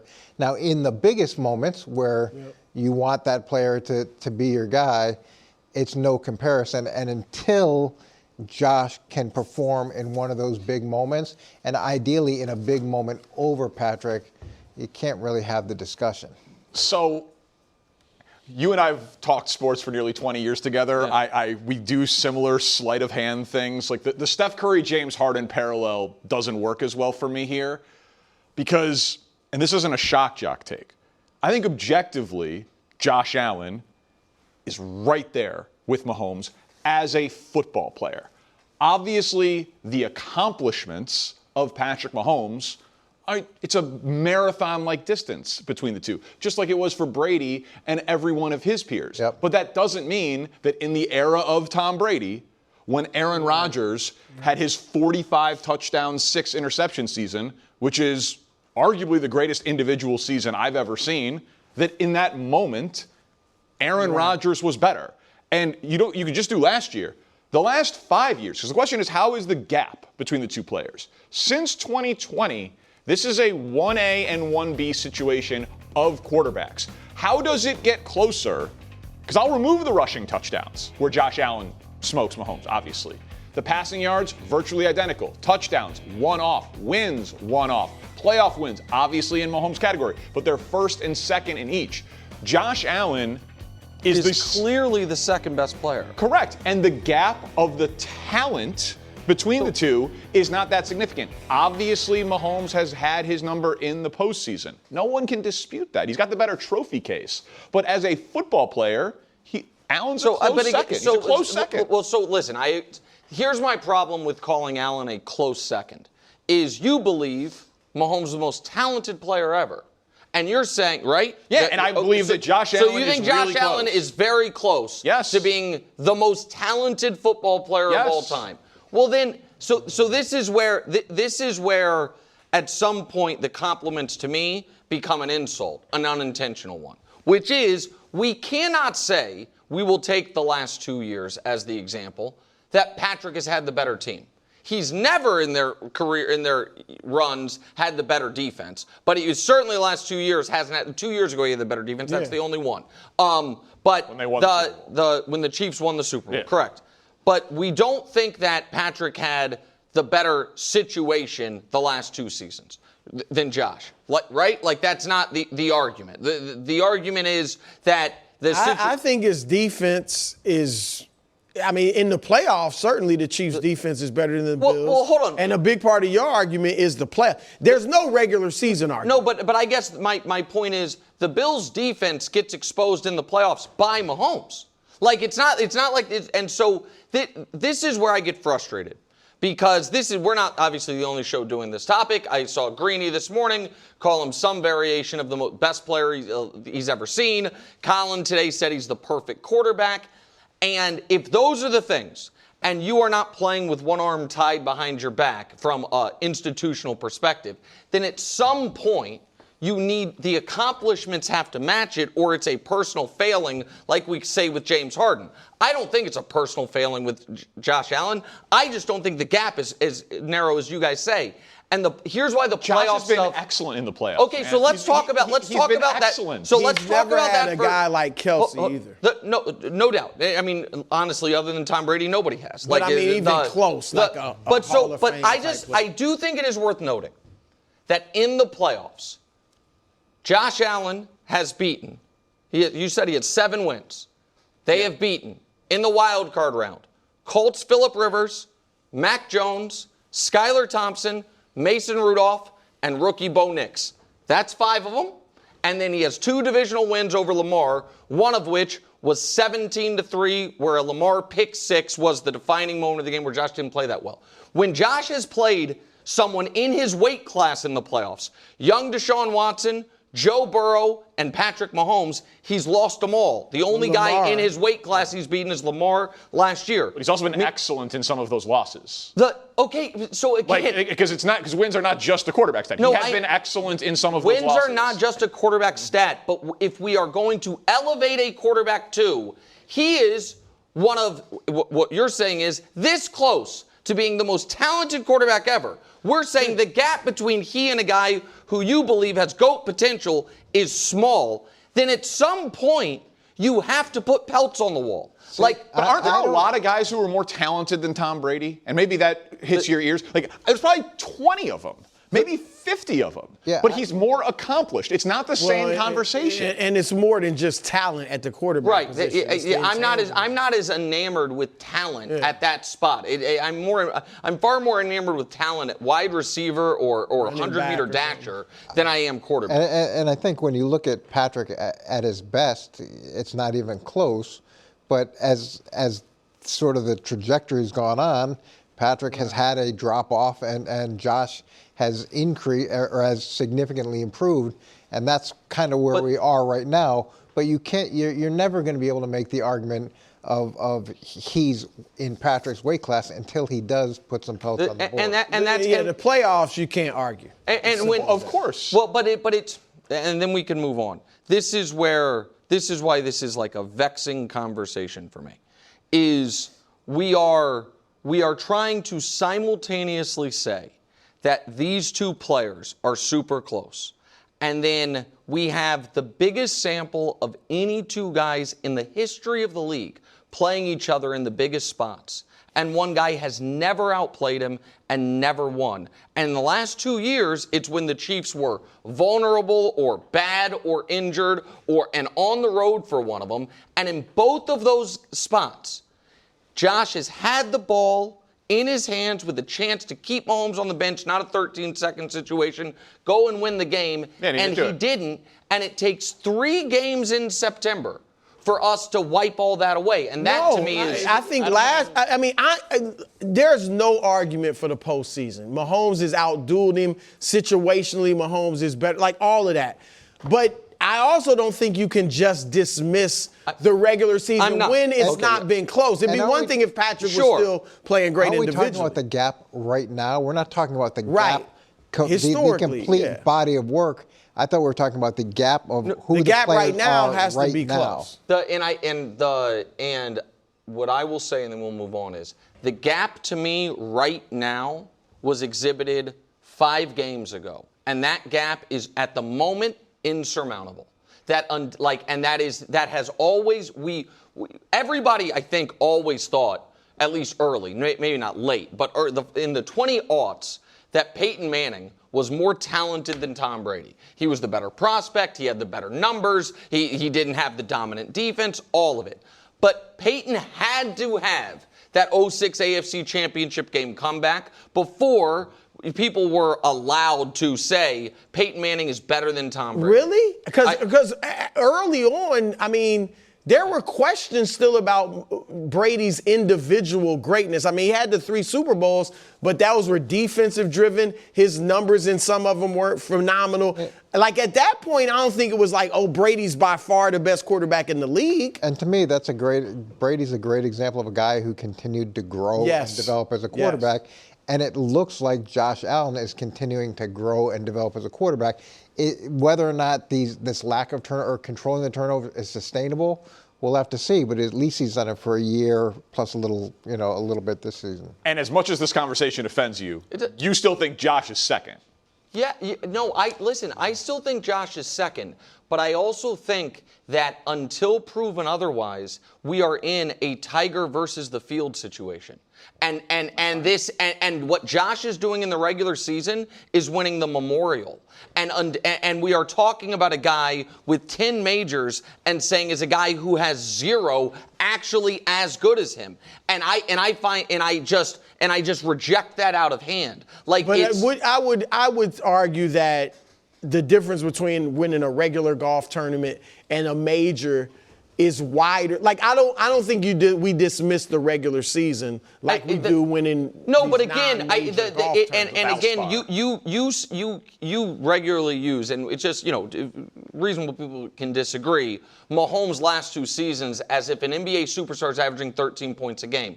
I view last season as there was one player in the NFL that could have had the Chiefs as the 1 seed, and it was that quarterback. And the year before, there was one player in the NFL that could have kept that offense afloat, and it was that quarterback. And then when he confirms that by his postseason performances, to me, it feels a little like Jimmy Butler, who's okay in the regular season, and then playoffs if Jimmy, great. Right, if Jimmy but we Butler don't rate him as good as a lot of other players. Agreed, but if Jimmy Butler were already a multi-time league MVP and multi-time finals MVP, we probably would. Like, to me, the 13-point-a-game season would have been if last year the Chiefs were 8-9 and missed the playoffs. Sure. Not, you know what I mean, not the team that they were.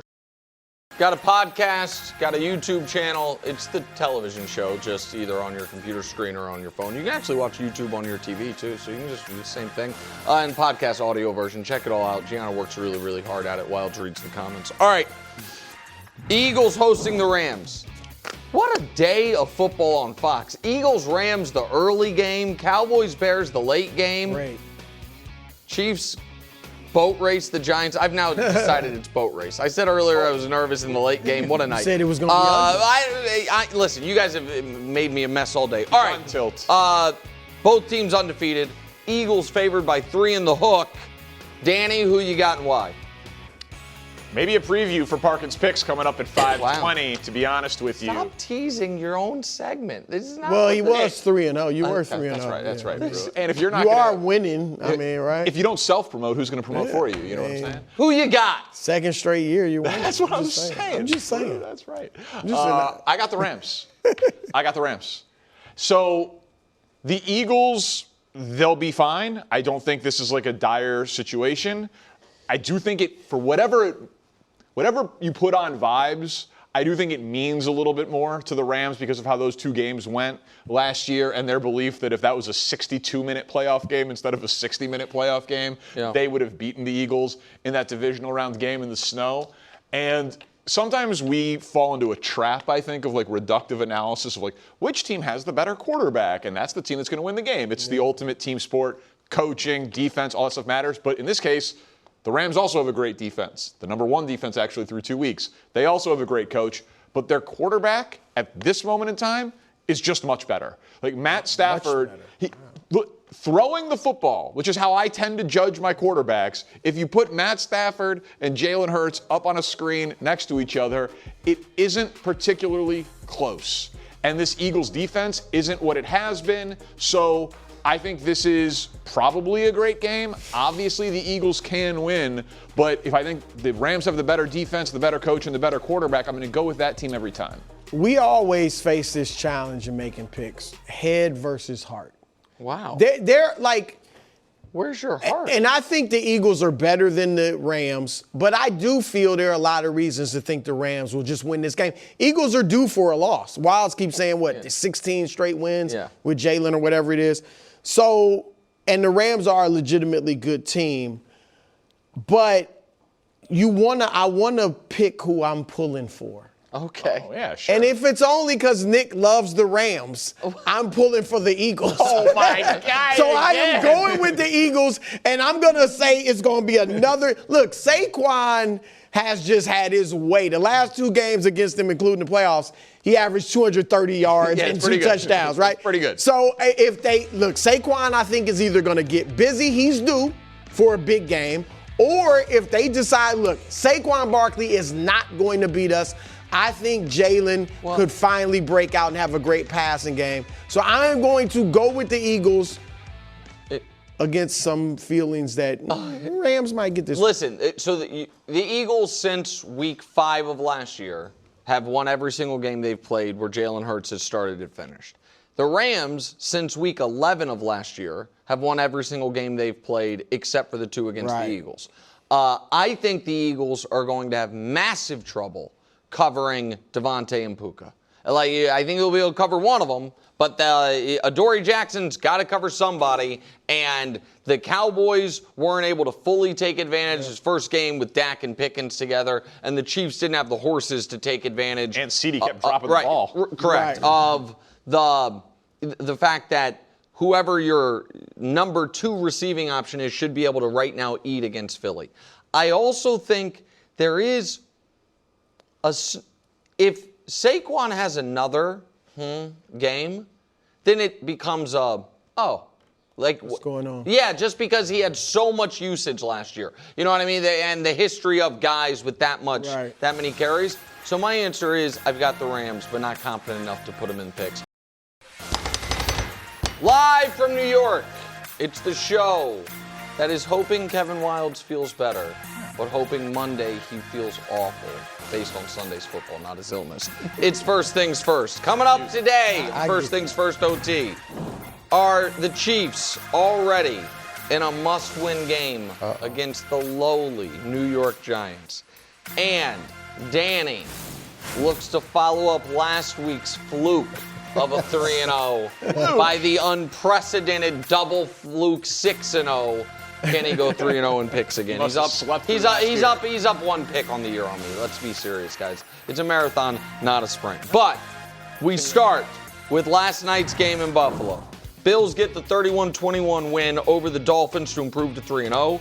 Josh Allen throws for 3 touchdowns. Bills have their way with the Dolphins when they have the ball. Had a little trouble stopping the Dolphins when the Dolphins had the ball until, of course, Tua went full Tua and just threw the ball right to a Bills linebacker. Here's Josh Allen after the game. Take a listen. Obviously doing our job, going 1-0 each week. Still a lot to learn from, a lot to grow. A lot of room for growth in this group. A lot of young guys, but guys are stepping up. It's a close unit that's gelling together really well right now, and got to keep finding ways to win football games. Danny, you're the only person at the desk who picked the Bills to win the AFC. Through 3 weeks, have the Bills certified themselves as clearly the class of the AFC? Yes. I don't think there's much room for debate here because, at least how I interpret the question, they beat Baltimore, who is in their class. You could say it was a fluky result, but they won the game. Brew's not liking that. Brew's off camera, but he is. Brew looks like he just bit into a lemon. I watched the game. I watched the game as well.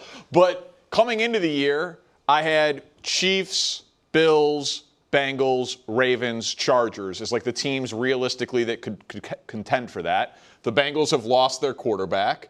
The Chiefs have not been playing very well. The Chargers have been excellent. The Ravens looked obviously very good but lost to Buffalo. And Buffalo's the team that's 3-0. But more than that, this is at least how I do it, if you have a long track record, I'm going to give you more benefit of the doubt. So the Chargers, they need to prove it more over the course of this year before everybody else is going to catch up and agree with where I'm at on the Chargers. The Bills have arguably been the class of the AFC for 5 years in the regular season. They have been.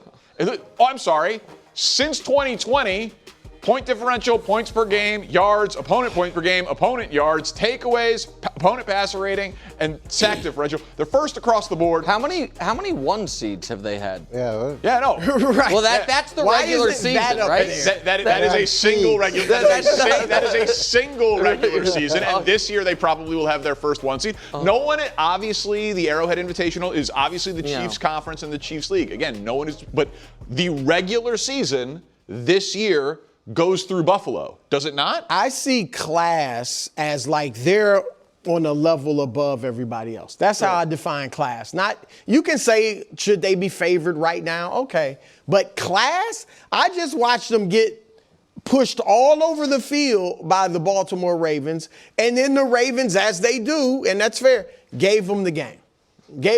Okay. So I think Baltimore, Buffalo, I'm not putting the Chiefs out of there right now. Yeah. The Chiefs are the class of the conference. And then I'm with you on the Chargers. As much as I like them, I want to see a little bit more.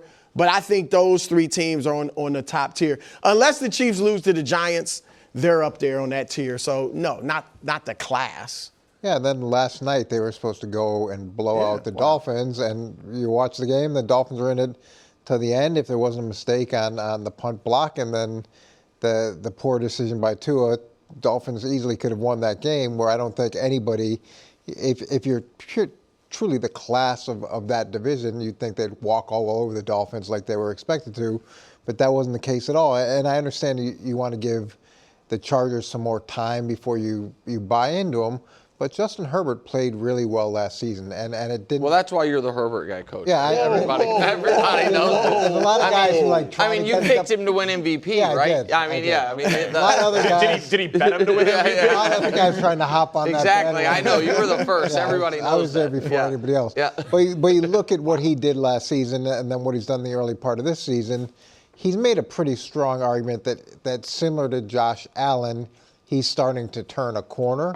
And if that's true with the way that they played defensively, and then with Jim's track record of turning organizations around and getting them, into championships, you got to give them a strong nod as well. All right, so I want to give the Bills credit for what's different this year and really the last 2 years, and Coach alluded to it, and then talk about what's the exact same. What's different is Josh went from the most turnover-prone player in the league to almost the least. Lamar is technically the least. Right. But in the Josh, I don't know if we can show the graphic or not. Josh, from 21 to 23, averaged more than 1 turnover a game. And the last year plus, he's at 1 turnover every 3 games. And the Bills, by the way, as a team, they don't lose fumbles. They have been incredibly clean, and that starts with Josh, and that is what makes them scary. We referenced it earlier. In 2023, so not last season, but the season before, final game of the year, AFC East on the line, Bills, Dolphins. Josh Allen had 2 picks in the first quarter. It had a fumble later in the game. You know what? It had a 3-turnover game in a game that was playing for the 2 or the 3 seed, depending on who won. And then he's just not that guy anymore, or he has not been for now 20-some games. That is hugely in their favor. Why I won't call them yet, Danny, the class of the AFC is because it feels like every year in September they're the class of the AFC. Didn't they lower a banner a few years ago? Well, no, I lowered banners calling them the September champs. But didn't Buffalo also had have it a banner before the in season. You're talking about that Super Bowl trophy? That was in the offseason. They had that was about goals. But every year they are. This is what I want to ask you before we move on. I would look at the graphic you put up as concerning. That they've underachieved in the postseason? Well, it's not January yet. No. This isn't evidence that if they have been the best in every stat for 5 years and they've somehow never been the 1 seed, and in that stretch they've been to 2 of the 5 conference championship games and they've been to the Super Bowl 0 of the 5 times, then I would almost feel like that nothing would give you confidence. This year, if anything, to my eye, the defense is actually a little worse than it usually is. You're telling me the offense has been year over year the best of anyone ever. What makes you feel like this? Is it that this year will be different, or it's that eventually they just have to break through? It's that one. It's that they have been playing as well as a team that can win a Super Bowl for years, and I think it is close your eyes. Can you see this guy hoisting the Lombardi Trophy? We do that test all the time with that. I think we all see it for Josh Allen. I will be absolutely floored. The problem is everybody in Baltimore sees it for Lamar Jackson. Sure, 2 guys in the same boat. Yeah, and they are very, very similar, and one guy beat that guy this year in the regular season, last year in the postseason. I trust Josh a little bit more than I trust Lamar in January. So that's fair at this point. That part's definitely fair. I think that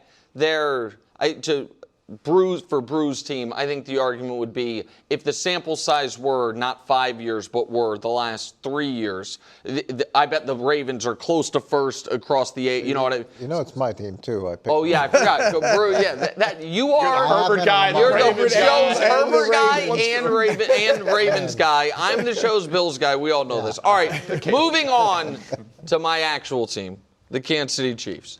Not just rare, unprecedented for this team. Week 3 must win.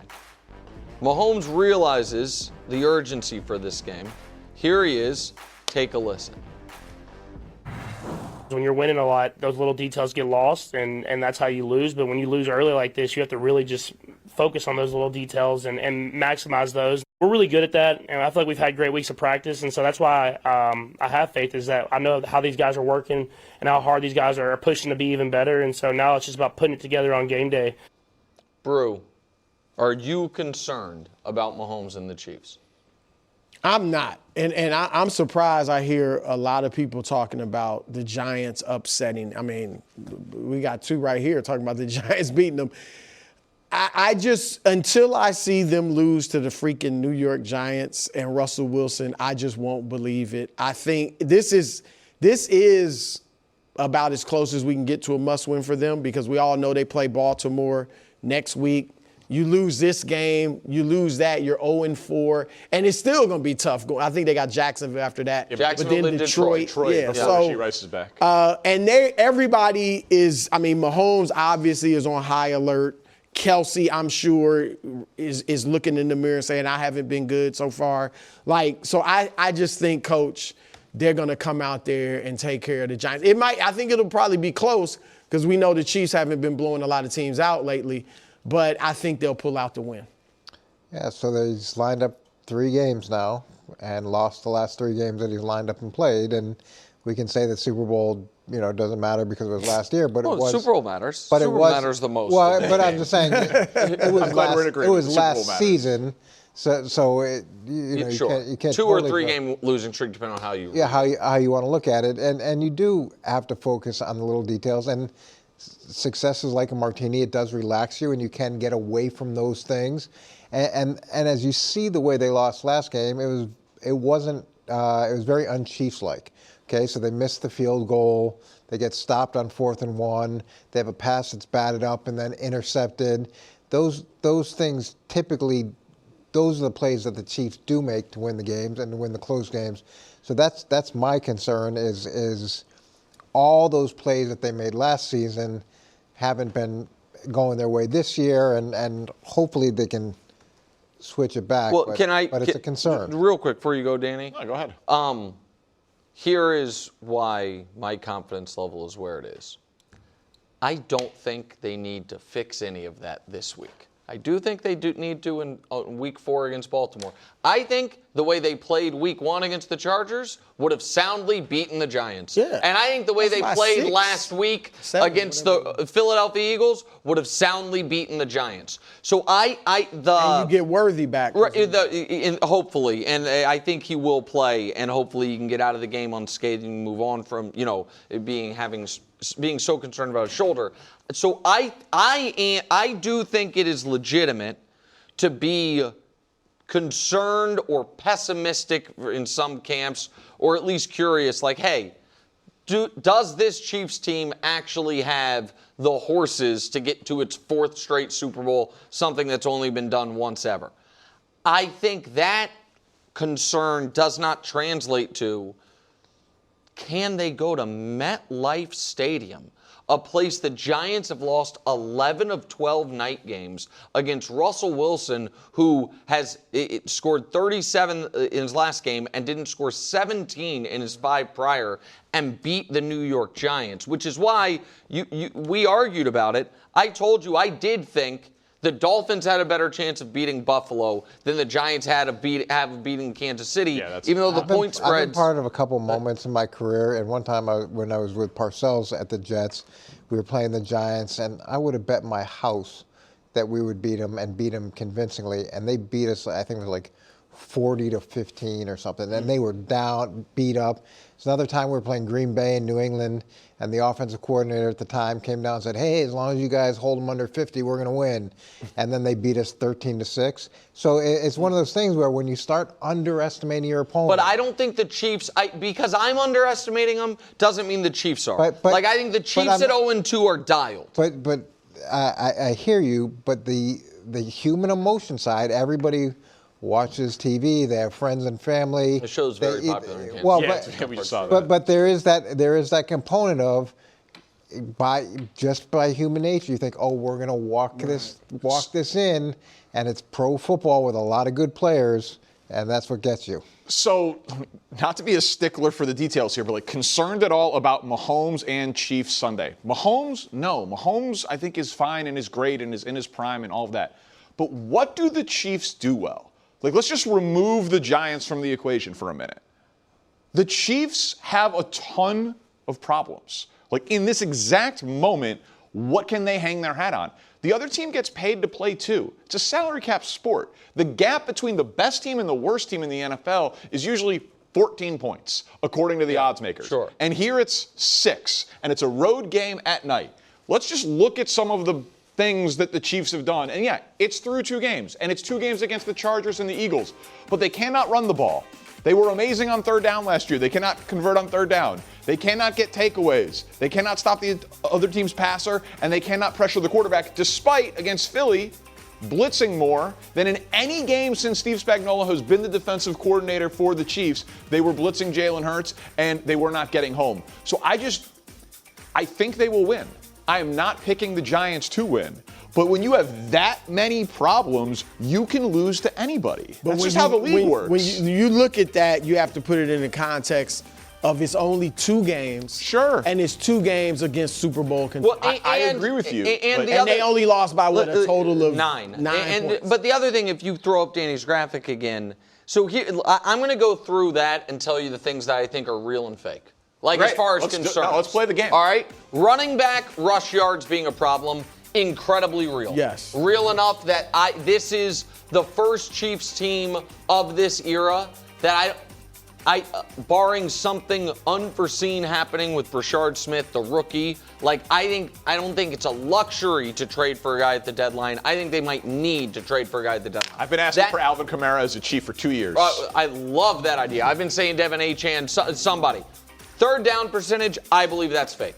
I think that, again, it's yes, because even last year, Brew, as we talked about, when Mahomes had his worst statistical season, he was unbelievable on 3rd downs. That I think will fix. Takeaways, that to me is the sample is too, yes, they have 0 through, they're tied for last. Had they gotten, if they had 1, they'd be middle of the pack. So that I think, do I think they're going to be a dominant takeaway team? No. Do I think that'll get better? The opponent passer rating is the fakest of the fake because do we think the Eagles threw the ball well against them? That's one of the 2 games. No, I mean, and he had a high completion percentage, which inflates that. But the bottom one pressures. That's real. But that leads to takeaways and passer rating. I agree with you. It's not the only thing that does. I agree with indicator. You. But that's what I was going to say is I think running back problems are real, and I think the inability to get to the opposing team's quarterback are real. I think the things in the middle are not going to look like that moving forward. Sure. And again, the real concern about if the Chiefs play the way they played against Philly, Baltimore will beat them.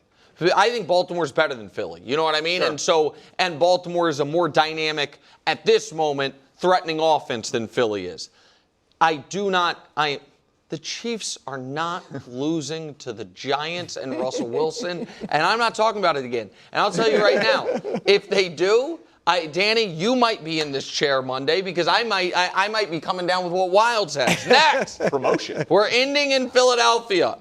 Ending the block, I should say. Eagles hosting the Rams Sunday at 1 Eastern on Fox. The NFL reportedly told the refs, hey, that super controversial play that the commissioner wanted banned, how about you officiate it correctly? Nick Sirianni doesn't seem too worried about it. Take a listen. Right now, we don't have to deal with that right now. We got enough things that we got to deal with now, and so obviously you're always working to improve the play. You're always working through different things to complement it. They're always working through different things that if you don't have it, right? Right now we do, and that was that. And so again, I try to only control the things I can control, not anything that's out of my control. Coach, do you expect this to hurt the Eagles on Sunday? No. I agree with Nick. They may have addressed it a little bit in terms of where they're aligning, talk about not jumping off sides. They've done it a million times.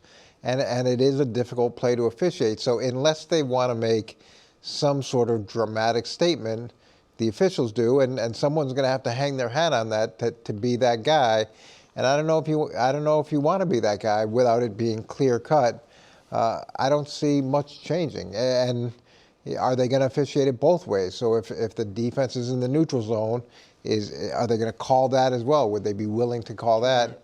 I'm not. That'd be unbelievable if the turnabout of this being a focus is all of a sudden they start calling the defense for neutral zone infraction. But we've heard that right both sides so many times that they're in the neutral zone.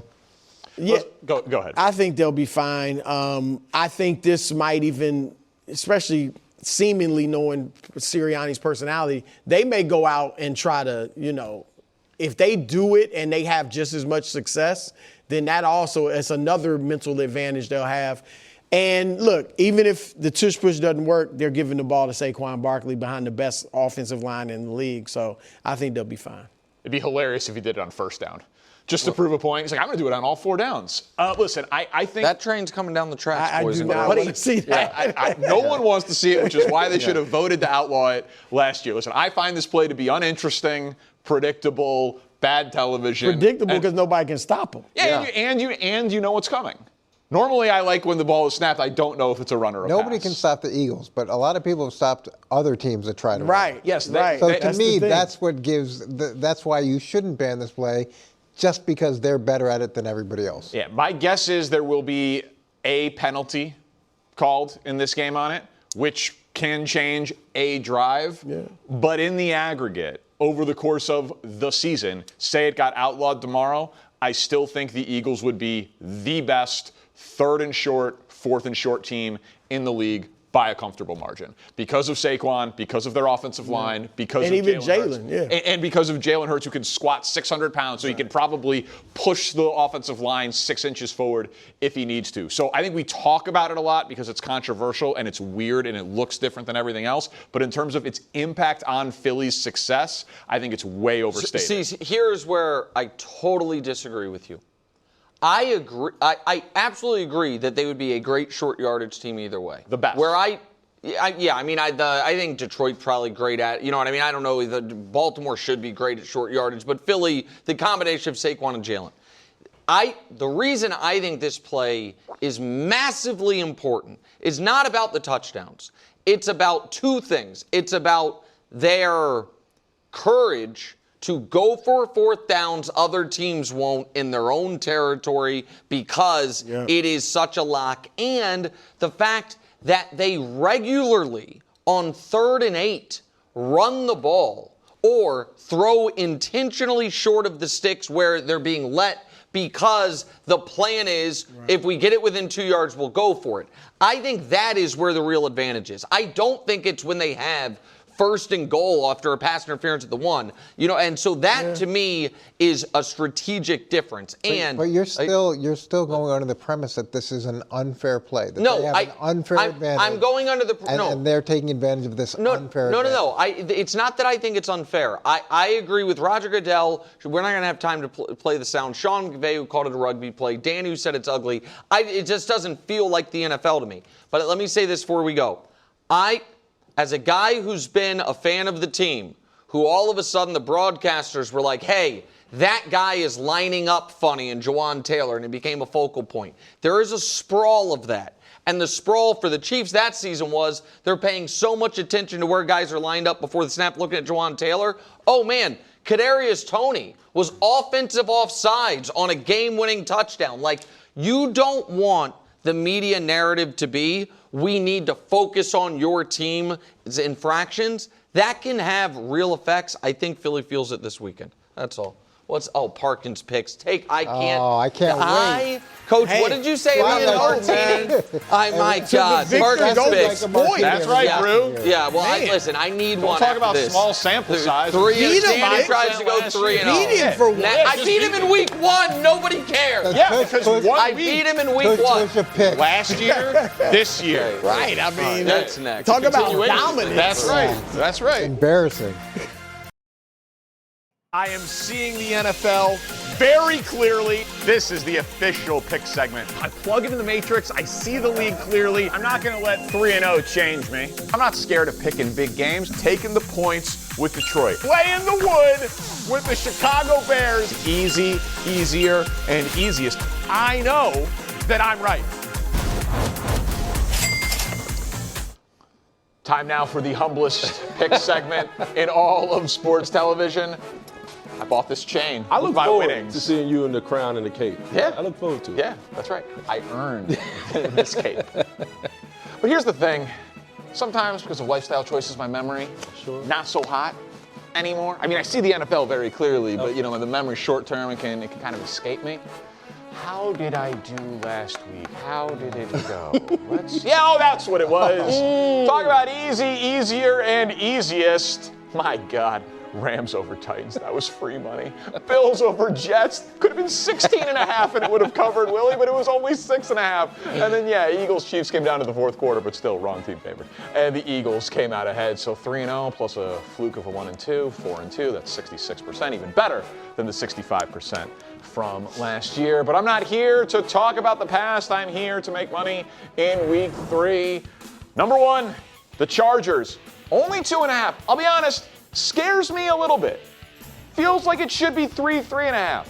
But you know what? I'm going to just trust how I'm seeing the NFL. And here's the thing. You guys know how I feel about the Chargers. Their defense, their offensive line, their coach, obviously number 10, Justin Herbert, right now one of the favorites for MVP. But what people don't talk about, they say, the Denver Broncos, great defense, great coach, up-and-coming quarterback.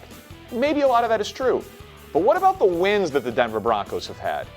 When Denver won their games, their last 9 wins, what, am I supposed to be impressed? You beat Cam Ward, Carson Wentz, Anthony Richardson, Gardner Minshew twice, Kirk Cousins, Bryce Young, Spencer Rattler, and Jameis Winston. Methinks this is a step up in competition when you get Justin Herbert on the road. Broncos defense is good, but not against elite quarterbacks, of which Justin Herbert is exactly that. I think the Chargers cover the 3 going away. This number also shocked me. And I know it's a road favorite, which people say, well, that's a public bet. Atlanta minus 5.5 in Carolina. I can't decide which is the bigger advantage in this game, so I will just show you Atlanta's defense. Because Atlanta's defense, coming into the year, for the last 5 years, they've had the worst pass rush in the NFL. And then they used their 2 first-round picks, right? They traded up to get Pierce, and they got 2 first-round picks. All of a sudden, pressure percentage, sack percentage, opponent passer rating. And Bryce Young, terrible under pressure. And so, again, 2-game sample, I don't think the Falcons are a top 5 defense in the NFL. But I know that Carolina is a bottom 5 defense in the NFL because they were the worst defense in the league by far last year. And think about Atlanta. You're Michael Penix. In week 1, you play Todd Bowles' defense. In week 2, you play Brian Flores' defense. And in week 3, you get Carolina. It's going to feel like practicing against JV. Atlanta wins this game by 2 touchdowns. This is a blowout across the board. Third and final pick. I doubted them for 1 week. The Rams, plus 3.5 against the Eagles. 3 and the hook. Most common outcome for NFL games is 3 points, so you're giving me 3.5. You lose by 3, could still cover the spread. This one is a quarterback evaluation point, and the game just means more to the Rams. So a little bit of vibes on this one. But Matt Stafford has been excellent. I mean, just across the board, it's not a surprise. Yards per attempt has been great. He was great against Philly last year. And this Eagles defense is not as good as Eagles defenses of the last couple of years. Certainly not as good as last year because of how young they are. All the guys that they lost, they haven't been getting to the quarterback as much. Stafford, when he's pressured, the numbers obviously go down. That's what Jalen Carter will be trying to do. But I think Stafford picks apart the Eagles. And again, if that was a 62-minute playoff game, they win last year. So I feel like this is a revenge for the Rams. So to recap, Rams in the points, Falcons lay in the wood, Chargers minus the 2.5. As I see the NFL very clearly, Willie Colon and Coach Mangini, I see 3-0 this week. Coach, what about you? I think this might be a 2-1 week for you. And I probably watch more Carolina football than a lot of people because my youngest son, Zach, is a big Carolina Panthers fan. Sorry, Zach. So I know it's been a little bit of a tough run, and I'm an E.J. Evero fan, who's the defensive coordinator there, and I think he's going to get that defense worked out. I've also been a big fan of Atlanta over the last couple of years, only to be disappointed over and over again. And when you look at Carolina's game last week, they were down 27-3, okay, and they came back, and it was 27-22. Carolina had the ball with a chance to win it and weren't able to close it out. But to me, that shows a lot of resilience for a team that everybody says is dead. And Atlanta, a little bit of the flip side of that, where I keep thinking they're turning the corner and then get disappointed. Calling my DraftKings VIP account. He likes my bet on the Falcons. Well, I'm going against your pick, Chargers versus Broncos. I'm going with the Broncos. Listen, you got to understand, this is a big game for the Chargers. It allows them to get their respect within the division. You got to understand, Bo Nix is 0-2 versus the Chargers. If he can carry the great offensive success he had against the Colts last week, threw for over 200 yards, 3 touchdowns, but I got a little video for you. If they could win early, especially on first down, here we go, second quarter, 1st and 10. Got a little window dressing. They pull the left guard, right? Boom, let him go. Double teams up front between the center and right guard, which sucks in the defense. Look at those linebackers bite on the run.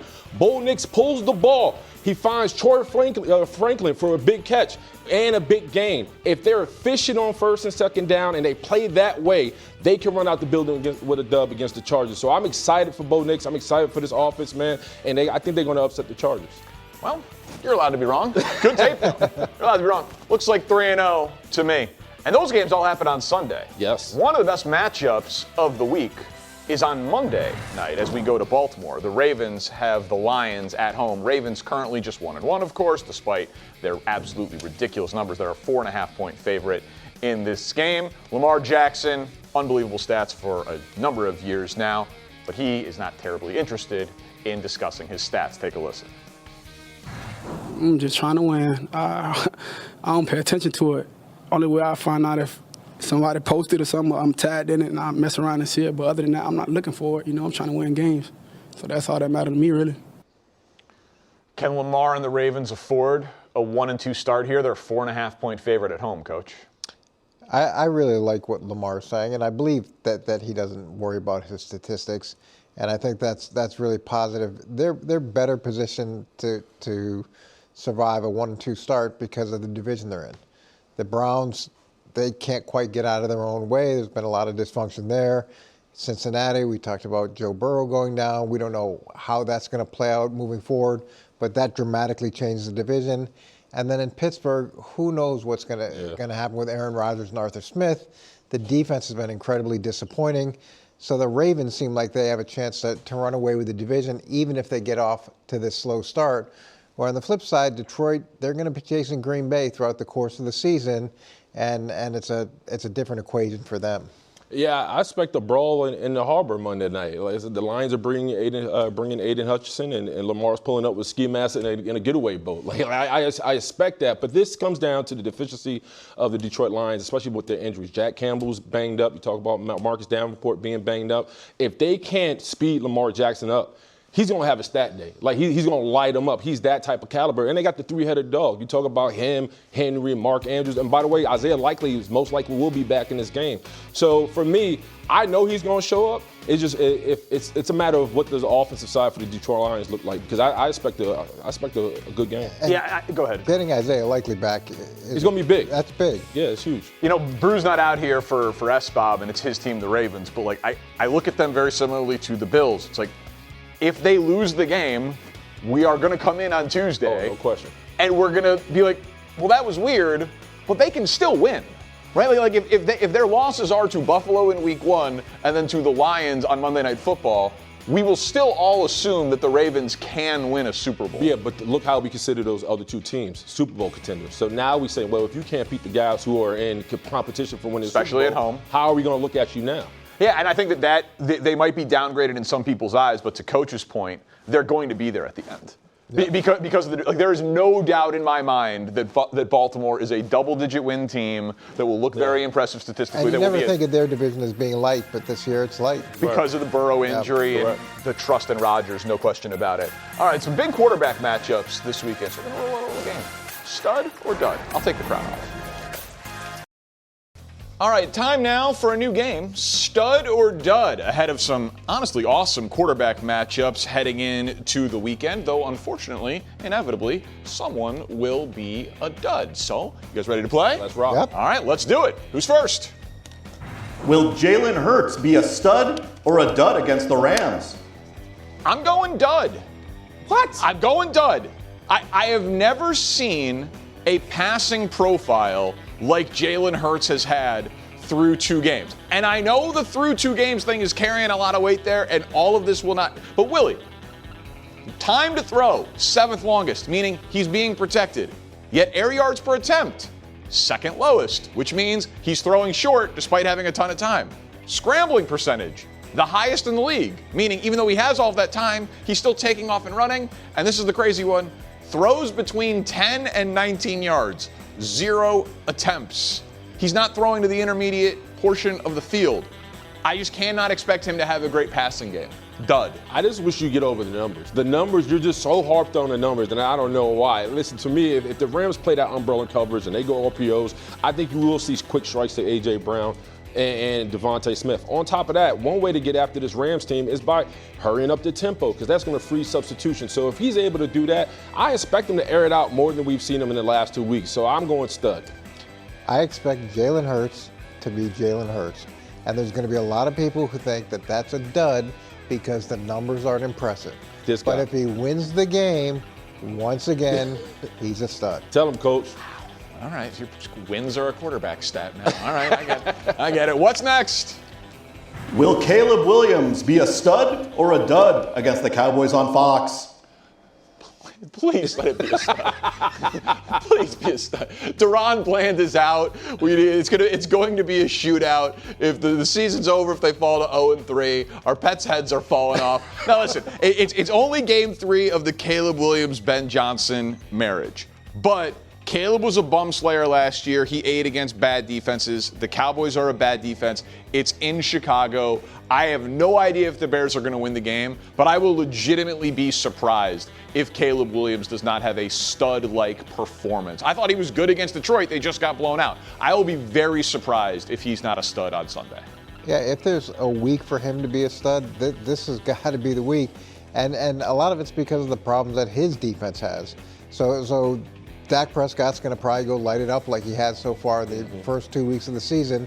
So he's going to have to be able to match that level of production if the Bears are going to have a chance. So I expect him to be a stud. Yeah, I don't think this is a Caleb crisis. I think, to your point, Coach, no defense, no run game is hard to win in the NFL. But when it comes to Caleb Williams, I think Ben Johnson really has to start conforming to some of his strengths. If they can move his launch point, bootlegs, half sprints, doing things where he's moving out of the pocket and throwing the football, they can be effective. So I expect them to have a good game. So I'm going stud. 3 for 3 on stud.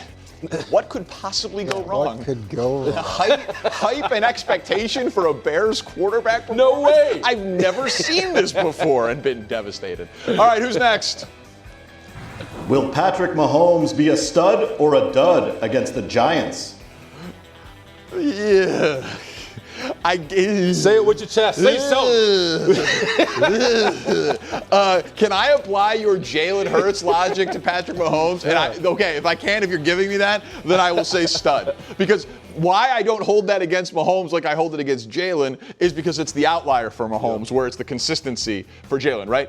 The Chiefs just need a win, and I expect them to get a win. I said earlier with Brew, I was like, I don't care if it's a baseball score. Like, let it be 7-5. Win 3-2. Win 7-0. Just like get out of there with a win. I trust that Mahomes will. So under the Jalen Hurts coach allowed metric, that for this game, I'm giving him stud. I'm going stud. I just don't see Patrick Mahomes losing to the Giants. Okay. And if you've been paying attention to the Giants, as long as they keep trying to stay on the field for a long time, they weaken as they go. So I see Patrick Mahomes putting on the cape and winning this game. I see them being dominant. I don't see a baseball score at all. Really? Yeah, I do. I don't know if they have that in them right now, man. I mean, listen, they've been boring to watch without it, so I hope you're right, but I don't know if they've got it in them. Yeah, so the Giants are 29th in pass yards given up. And Patrick hasn't had over 300 yards since Christmas of last year.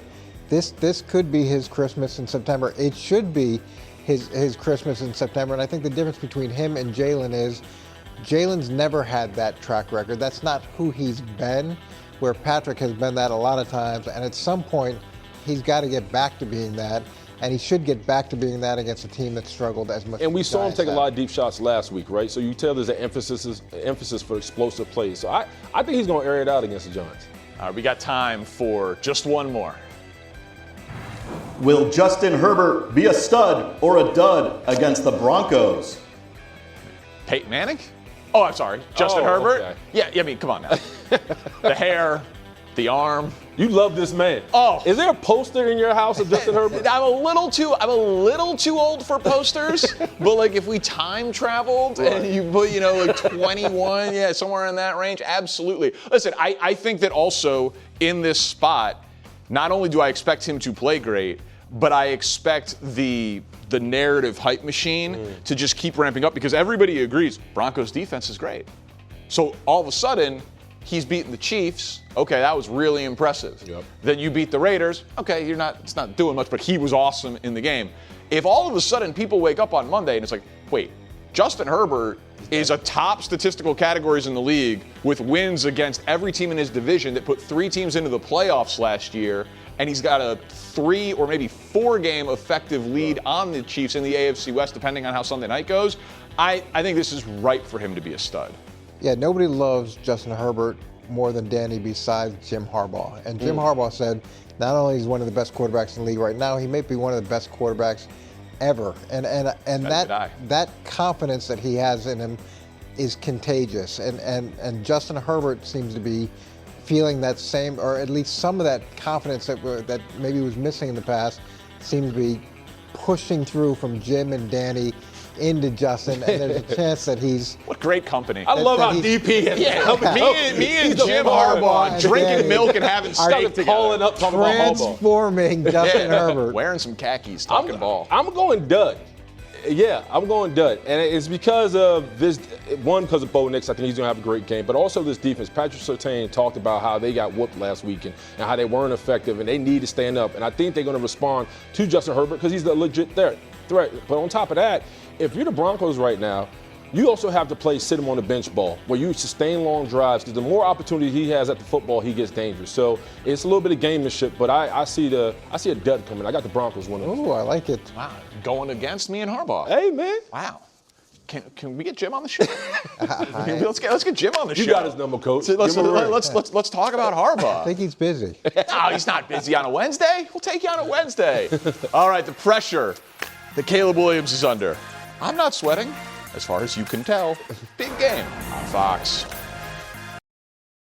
Welcome back to First Things First. We go to Chicago. This game is happening on Fox, America's Game of the Week. Cowboys a 1.5-point favorite. Caleb, 0-2 obviously, 3 passing touchdowns. He's taken 6 sacks. He did run in his first career rushing touchdown so far this year. He's also facing his former head coach in Matt Eberflus. So the question is, what's on the line? And I will say this. It's early in the Ben Johnson, Caleb Williams marriage, right? Like, if we think that Ben Johnson's the coach next year and Caleb Williams is the quarterback next year, this is game 3 of a minimum of 34, assuming health. So we're very early here. But there's a lot of pressure in that market to finally have a franchise quarterback. Everyone knows the numbers. They've never had a quarterback throw for 30 touchdowns. They've never had a quarterback throw for 4,000 yards. If he doesn't play well in this game, it will just feel like deja vu. It might not be fair, but it will start to feel like history repeating itself with other quarterbacks that the town has fallen for. So I think there's a lot of pressure there. Yeah, but I'm a fan of revenge, so I think this is Matt Eberflus getting his lick back, right? I think he understands he could blitz him, but he has to be able to contain him, keep that pocket cage, and that's going to lead to some turnovers and speeding up Caleb Williams. Overall, if he doesn't play well, I'm with you. I still put the onus on Ben Johnson. You were brought here to fix whatever deficiencies Caleb Williams has. He has to play better. So especially against the secondary and the Cowboys who not been playing well. And Deron Bland was ruled out. To me, the pressure's on Ben Johnson. He was the number 1 draft pick as new head coaches. Brian Schottenheimer, he was the free agent that nobody wanted and nobody thought should get the job. And now they're going head-to-head. One started to validate his program. One hasn't validated the program. One's supposed to be an offensive genius who came to fix the number 1 overall draft pick. Now facing the former head coach who's the defensive coordinator. You paid a lot of money. You gave him a lot of opportunities. You gave him number 1 quarterback. This is on Ben Johnson. There's a lot of heat on him, more heat on him than on Caleb right now. And I know I said it before, but I will say it again. There are guys on the Bears that were really not happy with Matt Eberflus. Guys calling him out, Jaquan Brisker on social media, Jalen Johnson privately. Like, it did not end well. If they lose to their old coach at home, vibes will be bad in Chicago. Salty. Which is why it cannot happen. We'll talk about it all on Monday. First Things First.